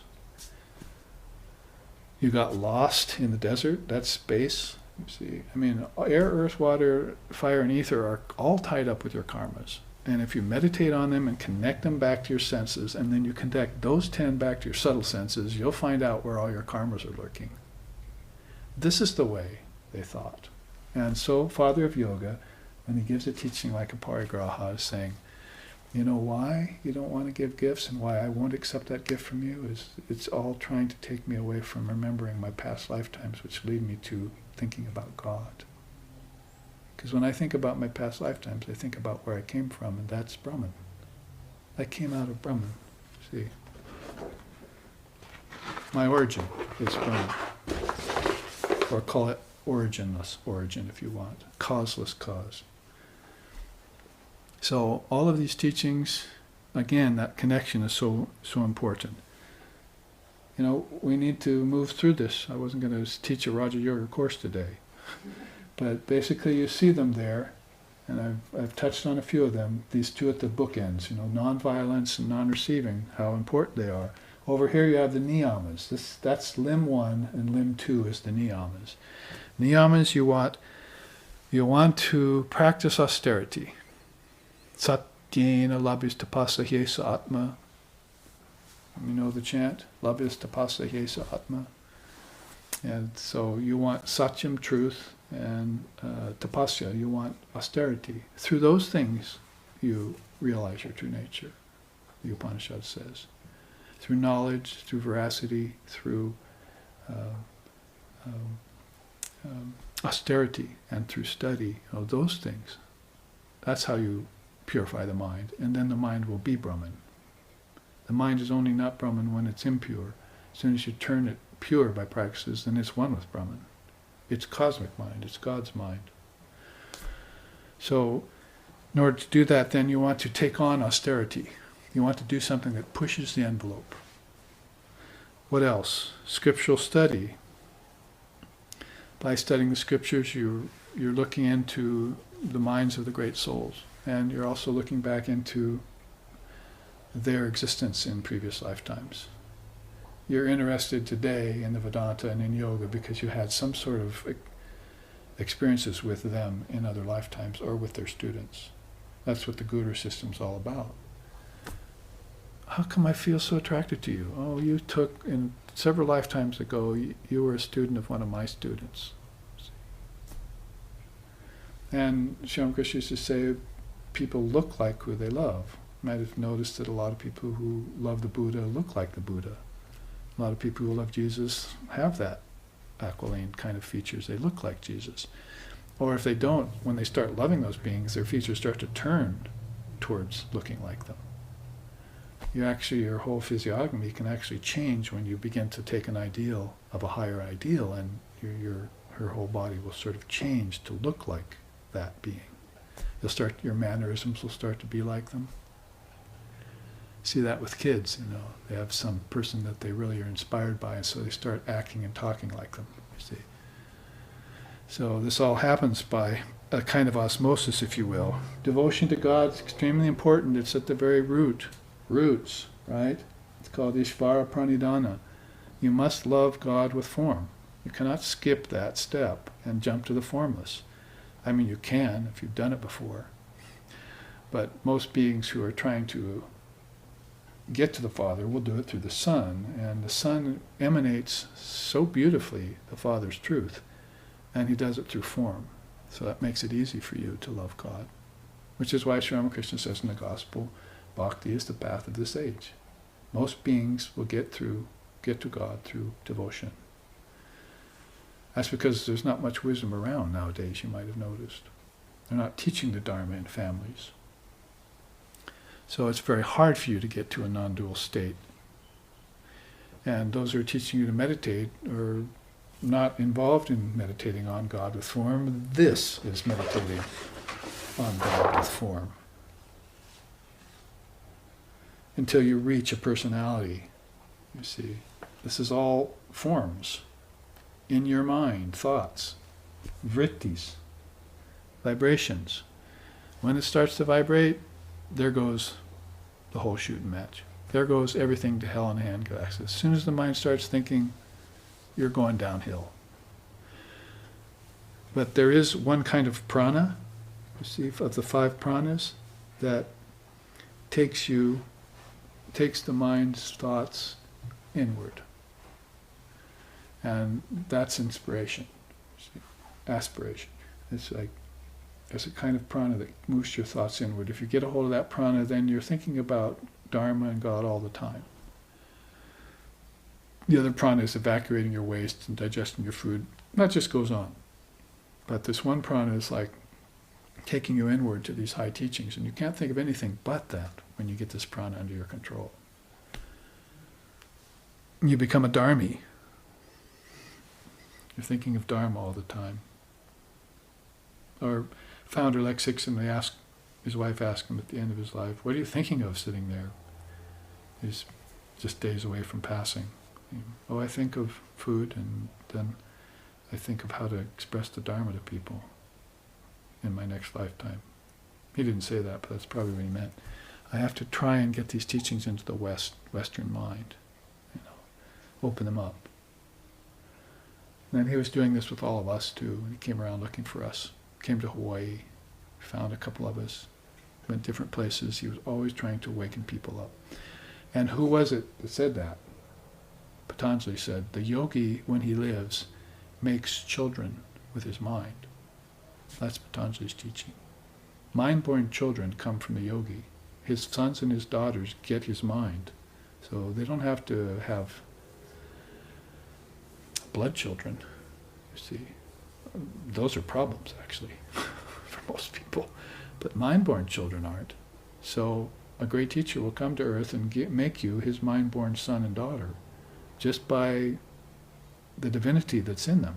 See? And you're attracted to it. See? It's raga, a power of attraction. And who does that belong to? Shakti. So let's get back to it. Why does Raja Yoga turn you into a worshipper of Shakti? So basically, contentedness, purity are also there. Those are called tapas, swadhyaya, ishvara pranidhana, santosha, and socha. Socha is purity. Those 10 should be in place before you sit, before you climb this limb. These limbs must be in place before this limb. Nobody does that. These are either half-baked in you, or you've mastered 1 or 2 of them and the rest you haven't. You still have fears, you see, because you haven't really taken yourself to task yet, purified your body, your senses, your prana, and your mind. These are to be purified. This is what this is about. When you give it up, you purify it. When you're attached to it, it's impure. It's pretty much that simple. To renounce is to attain purity, because you don't think about it anymore once you've renounced it, right? But if you think about it with the dual mind, manas, all of these considerations are there, all your karmas are there, and whatever you think about gets tainted by your thoughts. So purity is very important then. So postures next, asana, then breathing, pranayama. I've already spoken on that, how important it is to make those connections. Sense control is pratyahara. You could probably just put a whole bunch of souls falling to their death right here. Plop, and a bunch of blood red splotches right there on the ground. You see, because this is where everyone falls down. If they get this high, pratyahara sends them running, dropping to the ground like flies. See? And that means, pratyahara means taking the senses away from their objects. Now, you may have done it here to some extent, but really it's twofold according to Patanjali. First, it's actually renouncing the physical object and not thinking about it anymore. That means I don't own this. See? Are you going to be able to convince politicians and officials and military that you don't own these things? You don't own your tanks. You don't own that country you just conquered. See? Their ego is in full bloom, see. And I don't mean ripe ego either, I mean very unripe ego. Because they're not practicing ahimsa, for instance, and they're definitely giving and receiving all sorts of things from each other. Huge budgets to increase military spending. Am I making myself clear? It's insanity. So what you're doing here is, in pratyahara, is giving up the outer object. When you do that, like the yogi in the cave, he sits there and he cannot stop thinking about his old life. Sri Ramakrishna used to say, the old monk walks along a mountainside and a young woman goes by and his head just follows her. The old monk. See? Now if you're a man looking for a wife, or a rapscallion, then you'd probably just go ahead and look at her. But the old monk looking at her, he's supposed to have given her up a long time ago, right? So pratyahara has not been mastered by this person yet. They're still thinking about her or him or it in their mind. So pratyahara, splot. I came falling down off the Kriya of Yoga before I even reached the 6th limb. So what is the 6th limb? Dharana. Dharana is precious. If you've reached dharana, the game is almost over. Dharma is called concentration. And we know that if you can master it, even here on earth, around a secular topic, that you're rich, you're popular, you're happy. And of course that gets down to the saying again, whereas you don't just end up in a sattvic state in an opulent society with a good job. That's courting danger. Sattva is subject to change, as we know. What happened to my balance yesterday? I'm now restless. See? What happened? I don't feel at peace. I felt so good yesterday. Or why am I so lazy? I can't motivate myself. So these 3 gunas are going on and on. Gunas are common to Patanjali's yoga system. 3 gunas are common to Vedanta. 3 gunas are common to Samkhya system. 3 gunas are common to Lord Vashishta's system. 3 gunas are it. as far as India is concerned. That's where everything fell out of equilibrium. And India is the only religion that preaches that the world came from ignorance. Everyone else says it came from God. The three gunas are out of equilibrium, then the whole shooting match is underway, and that's the play of consciousness. And so, are you beginning to understand why you would maybe become a worshiper of Shakti at this point? See, if she's the one that's the master of, the mistress of the play, see, the goddess of your thoughts, the goddess of the word, how you wouldn't begin to see her and worship her like the great souls have done. Beautiful songs in India. One says, mountain, the yogis sit in mountain caves in darkness, deep darkness, for months at a time, just to gain a little vision of her. See? And mostly they never do. When she appears in form, Lord Brahma comes first, and he's got 4 faces. And each face is chanting one of the 4 Vedas. Samaveda out one mouth, Rig Veda out the other, so forth. And then, with that introduction, she appears on the battlefield, and she's ferocious. She cuts away everything with her sword of wisdom. Her shining sword of wisdom. She goes to battle with the ego, with egos, who have fangs as long as swords and nails like winnowing hooks. This is in a song. So she's reducing everything to ashes. You know the name of that goddess? Dhumavati. Even sounds doom. She reduces everything to ashes. So, I'm just saying, as they say. See? So here we go on to concentration, the jewel, one of the jewels. In fact, if you put concentration, meditation, and samadhi together, they call this samyama. If you have these 3 together, you can see to the end of time and all the way to the future. You have all the clairvoyance, you have clairaudience, you have omniscience, you have omnipresence. You can put your mind on anything and find out its essence. And who could do that we know of? Swami Vivekananda could do it. He would meet with people like Madame de Calva and tell her why she was unhappy. She was a famous soprano out of France, I think. Met her on his travels. She was so unhappy. And he told her, he sat with her for a minute, told her what was her problem, and she immediately got freed. She said, "How did you do that?" He said, "It was easy." He wasn't turning himself into a psychic, making money. He said, "Oh, that's just an easy thing to do. Once you've mastered dharana, dhyan, and samadhi, you have samyama, and you can put your mind on anything and get the secret of it." You know what the animals are saying?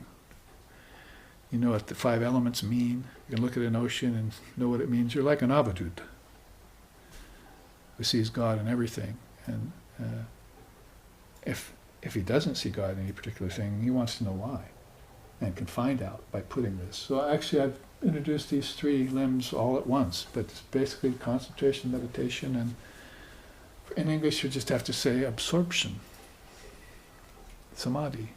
There's no English word for it. Ecstasy, that would be more like ananda, if it were unalloyed and uninterrupted. But that's the 8-limbed yoga, and Raja Yoga, and this is what Swamiji's talking about, that is the Swami Aseshanandaji is talking about when he says that we'd all become this worshipper of Shakti if we were able to understand this. One other thing, and if we go through that real quick too, since we're talking about Raja Yoga, is there are 9 things that interrupt your yoga, according to Patanjali. And they're called antarayas and vikshepas, or those are interchangeable words. You can call them either one. The 9 obstacles, 2 of them are physical, 3 are mental, 1 is intellectual, and 2 are spiritual. Now, can flip the chart over for that because we finished that chart. And look here, if you are worried about, say, paradise lost, then let it be lost. It's a classic Swami Aseshanandaji opening. Because he must have heard someone talking, some Christian or something. Oh, paradise lost. Let it be lost. Get over it. What's the matter with you? Paradise is a dream, just like this earth. On account of rude ignorance, we fall into the state of dreaming. As long as these dreams last, our experiences seem to be real. Shankara calls this Maya, and when he uses it in this way, he is talking about Bhranti Darshana. My favorite of all the obstacles is this one, number 7, because it means, Bhranti means delusion and Darshana means seeing. So you have deluded seeing. You're not seeing right. It's philosophical to the hilt. And Swami Aseshananda's, most of his sayings, his critical sayings about us, is because we were influenced by fundamentalist Christianity and by Roman and Grecian philosophers. He liked Pythagoras, he liked Heraclitus, but Socrates and so forth, he wasn't that into the ones that are popular. He knew, he had read them, and he'd seen that some of them had begun to develop this idea about non-dual philosophy. Those probably came over on the sailing ships from India to Greece, because there was a great trade going between Greece and India at that time. And we probably think that Jesus jumped on board one of those ships and went to India. It's very likely that that happened in those years, 12 years or so, where before he appeared back in Judea and so forth. So whatever the case may be, somewhat speculative, nonetheless, the facts are there to support that the possibility of this, again, commerce going back and forth between Greece and India. And so when you look at these philosophers and how they've influenced us, we see the architecture of Greece and Rome in the White House and in buildings you see around the United States. The pillars are there, and this idea of dominating over other countries is kind of a noble one. It's like, well, we're great, and we're high. It's all very egotistical. And so I remembered this, that he mentioned Bhranti Darshana particularly in that chart, in that talk that I recorded of his. And so, without going into a big explique again in Raja Yoga, these 9 obstacles to yoga are very interesting. First, 2 are physical, means disease and heaviness, let's call it. Physical heaviness. You're overweight, basically. And it's not just your body that's overweight, your energy is overweight, your mind is also overweight. So it begins to play into lassitudinous, into alasya, a kind of heaviness that's mental too. The other 2 are very connected, as all things in India are.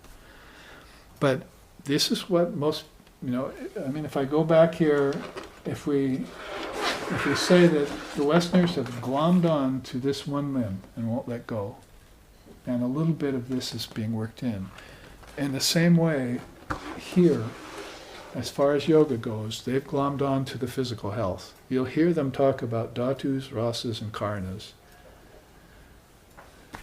It's all physical. It's so what we want to say about Lord Patanjali, that he prescribed and gave healing to us on the physical level, on the mental level, on the intellectual level, and on the spiritual level, all 4. He was the first holistic healer. Just like Swami Vivekananda can be our first patron saint of America, if we look at Patanjali right, he can be the one who communicates to us what holism really is. How to cater to all levels of your being, not just the physical, with asana and with these first 2 obstacles. So basically, blood, flesh, bones, air, bile, phlegm are the dhatus. Hormones, gastric fluids, and fluid essences are rasas. Karnas are active and cognitive senses and the mind. Karna means, cause. So all of this is caused by the mind. If we even look at the very first Antaraya and Vikshepa, we find out that Patanjali is thinking that imbalances in our body are caused by this. who's the other bookend? Who's the great holistic healer? The man who gave us these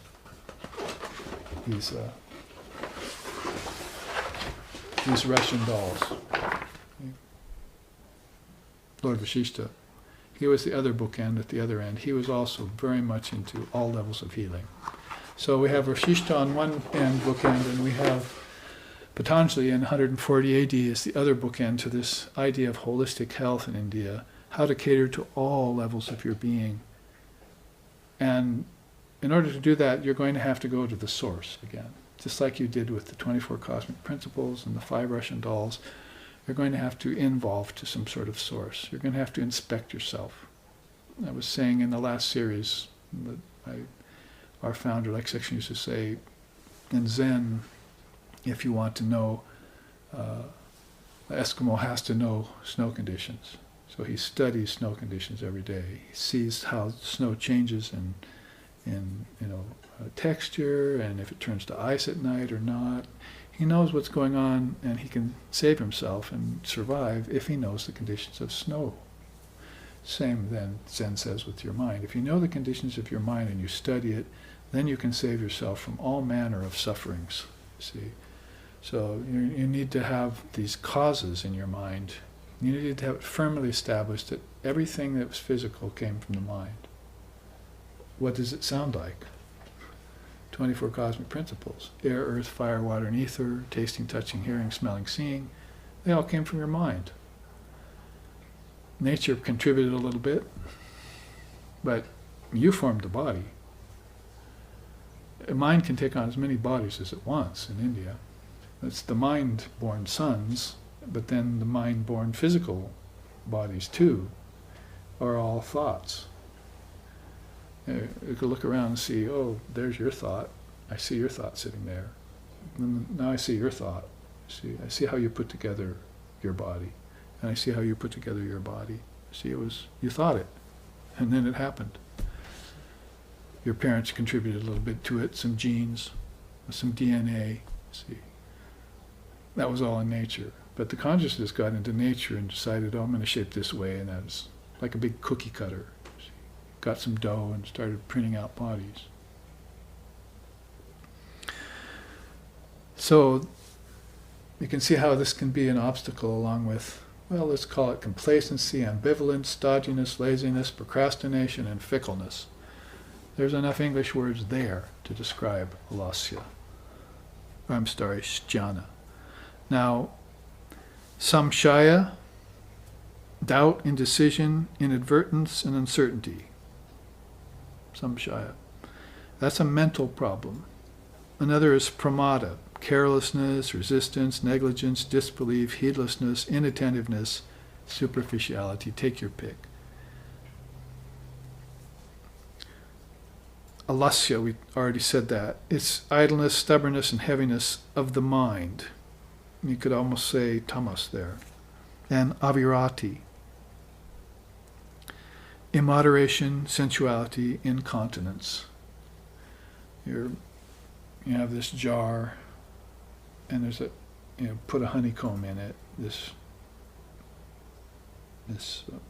clay jar that wasn't baked. See, it's got a few cracks in it. You put the honeycomb in it, and out comes the honey through these cracks if it sits a day or two. Come back later, and some of the honey is like leaked down the sides of the vase. And so you put it in a better jar with no cracks, see. So the jar with the cracks is immoderation. It's basically avirati.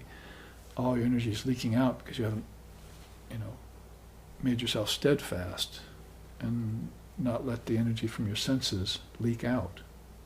Leak out means go towards every object possible. And so you're not practicing tapas, austerity, you're not practicing continence, you're not practicing ahimsa. Everything's going out and getting frittered away. But you want to store it up. Store it up power. So you can also see why Kundalini Shakti becomes important, you see, because she is that power you're storing up. You want to store up this prana and the psychic prana, and pretty soon you want to store up huge amounts of Kundalini Shakti inside of yourself, like Sri Ramakrishna had. Then we get to Bhranti Darshana mentioned here. faithlessness, failure, misconception, delusion, distortion, false seeing. Right orientation would be how Lord Buddha would put the opposite of that. It's one of the Eightfold Path means you have to see right. You have to see arightly. And that means with your mind, not just with your eyes. Because your eyes are not giving you a very good reading of what things are anyway. So you go beyond the senses and you open this third eye and you see arightly. Then you get rid of this skewed thinking. And you make yourself straight as a fletched arrow, as Buddha said. Well, the other two are spiritual in nature. Alabdha bhumikatva and anavasti tatvani. These are great long Sanskrit words that mean basically failure, belief in failure. That is failure to make spiritual progress. Since it is a spiritual level we're talking about, then you have this failure to make spiritual progress, and you keep taking one step forward and falling two steps back, and you lose faith in yourself. So it's a big problem in spirituality. A lot of people might quit the path, apostatize, as they say, give up their faith, and then just because of this kind of doubt and insecurity, and the idea of failure gets into their mind, and then they're going to blame all sorts of other things for their giving up. But this is really what's happening. And then anavasti tatvani, tatvani is unsettledness, inability, stagnation, and probably the best one, backsliding. You just cannot make headway, and you keep feeling like you're falling back. And this is a spiritual problem because you can't have samadhi. I can't master the upper limbs of yoga. You see, I keep falling back. I can't concentrate. I'm falling back into trying to practice pratyahara, number 5. And I'm not getting into full concentration, or when I do, I fall out after a while. And so you have this impediment there, this vikshepa, or this antaraya, in the way. So, in just one little mention of Raja Yoga, then, very, very beautiful to see how he connects it with Patanjali's system, Raja Yoga, and how he brings out Bhranti Darshana particularly. Because remember, he's talking to a Western audience. He used to sit in his congregation just like this, and you'd have maybe 20, 30 people there, and some of the lectures he'd start out, he'd look at us and say, I'm talking to the Western people, or I'm talking to the American people, And that's the way he would start out, as if he was trying to orient himself to who he had to talk to, number one. And then number two, that he wasn't talking to the Hindus at that point, and other people who had this in their DNA, had this in their samskaras, Raja Yoga and so forth. Of course, many of them have forgotten it today, in the Kali Yuga, but it's there. For us, Americans, if we've had many lives in America and Europe, then it's probably not there. And you have to build a canyon wall. This is the way I used to put it. You have to build a samskara for Dharma, because it's not there in you. So that's where a samskara becomes a good thing. I've got to erect a wall of Dharma so that when I call out, what's the truth? It'll send back to you. Vedanta is the truth. It'll come echoing back, you see. How do I get to my source? Try Samkhya Yoga. So you have to bounce it off a canyon wall, and they're not there. You call out, who am I? Who cares? You sure don't. Do a practice. Get a method. It's just not there in the Westerners to exert for spiritual gains. And if it is, then they run into these. It was Jesus who said that. Do not try and store up your treasures here on earth. Store them up in heaven. So he wanted you to do spiritual practices that, in our language, stored up your Kundalini Shakti inside of you, so that you could make spiritual progress and not run afoul of these kinds of things. In the remaining time, and since we've called up this number 9, I'm going at random. In the Seattle retreat, I took all 10 of these Swami Aseshanandaji charts of Jiva Mukta, and we made it through number 9. And we didn't make it to number 10. So I started with 10 last week, And I'm kind of going randomly, pulling out those things that are important. I want to get to science next week and take it to task, according to Swami Aseshanandaji's view, about splitting the atom and releasing power, and what we could do to split the curtain of Maya, as Sri Ramakrishna did, to release a power for the highest good. Now Swami Aseshananda said it, paraphrasing him. So let's take a few of these just for fun as we end our class. What do the spiritual masters do for us? Just like any great master, Buddha, Christ, Ramakrishna, they raise the disciple's mind from the intellectual frame of reference to the spiritual plane of experience. This is a good one after studying this, because this is intellectual frame of reference that you're having a problem with. You haven't got it clear. It's Bronte, diluted. In that spiritual atmosphere, there are two states. When you maintain the pure ego, you attain the personal aspect of God. When you transcend your pure ego, then you realize the Atman, and there's absolute oneness, absolute identity. So he's not allowing for the unripe ego here. There are just two states of consciousness, your pure ego and the personal God, and your true essence and the impersonal God. That's all. That's all she wrote. That's all Mother wants. She doesn't like the impure ego. It isn't even a state of consciousness. And in fact, if you look into Patanjali's Raja Yoga system and Vedanta, according to Vedanta, he'll tell you that you cannot attain to yoga if you have any desire for occult powers, and if you practice the mantra mindlessly, and if you're born for the desire for freedom but don't follow it up. Those three problems are there in people, and so they are not fit for yoga.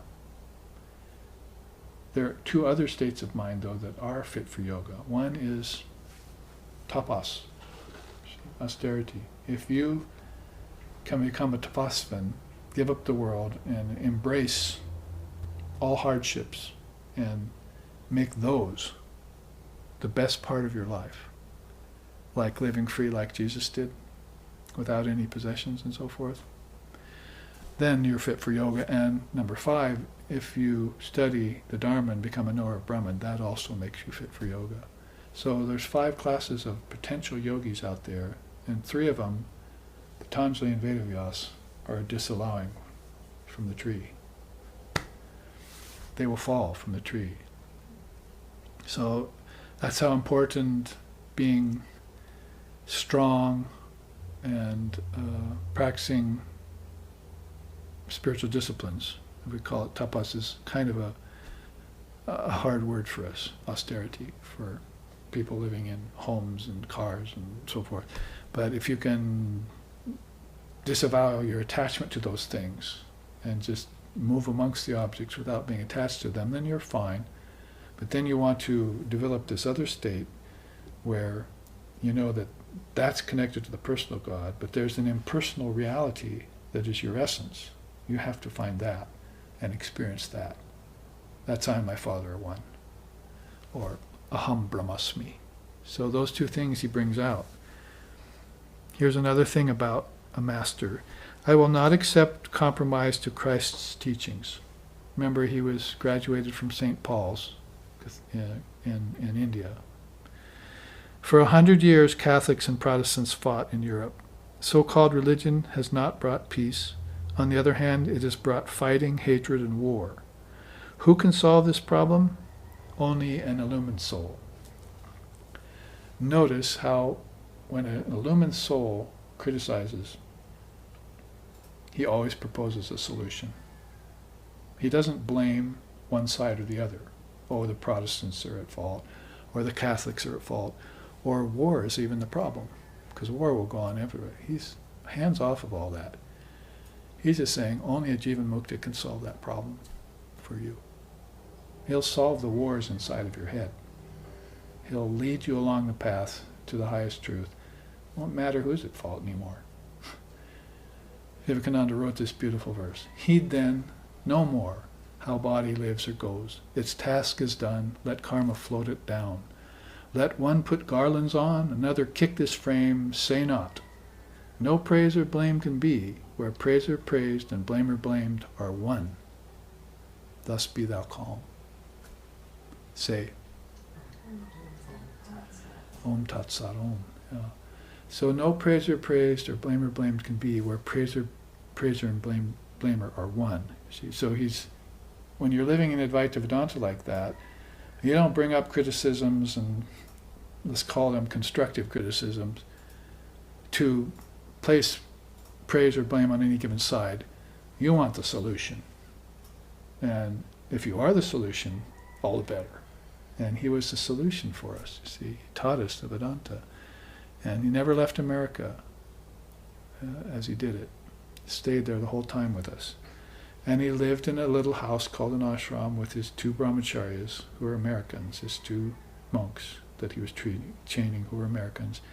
And the women stayed in a house up the street, and the men stayed there at the ashram, and we all came in from the outside. He did that for decades. He lived with us. There's a book that Swami Aseshanandaji wrote from St. Louis Center, They Lived with God. It's all about all the people who saw Sri Ramakrishna in his life. And then a few years later, God lived with them. Another book came out, you see, about all these beings that Sri Ramakrishna favored highly and took under his wing. So that was like Swami Aseshanandaji was doing. See, he just lived amongst us. And we were, Lex and I were going there year after year to visit him. Several times a year. Like Sixon, our founder, I mean. What else is here? Let's have some fun now that we've taken so many deep teachings. 1 or 2 more then. It is the spirit that causes the mind to think and the body to live. This spirit is yogic fire. When it burns, the mind and body will get consumed, and you will become illumined. Where will be your fear then? So you're so hung up with your fear, right? But when you follow this method and reach this pinnacle, what will happen to your fear? It's like that beautiful non-dual statement that in the Advaita Gita says, ignorance is unreal. Therefore, how can it cause any real doubt? See? It's beautiful, isn't it? It's like Zen. It's like a koan in Advaita. Ignorance is unreal. So you started out on the premise, Bhranti Darshana, that ignorance was real. So you've gone out there and you're calling someone ignorant, and you're calling yourself ignorant. And you say that ignorant person and this ignorant people, but all that ignorance you're talking about doesn't really exist. There's only Mother Wisdom. And all of this has become Mother Wisdom. And if you were doing your involution process in the 24 Cosmic Principles, you'd realize that.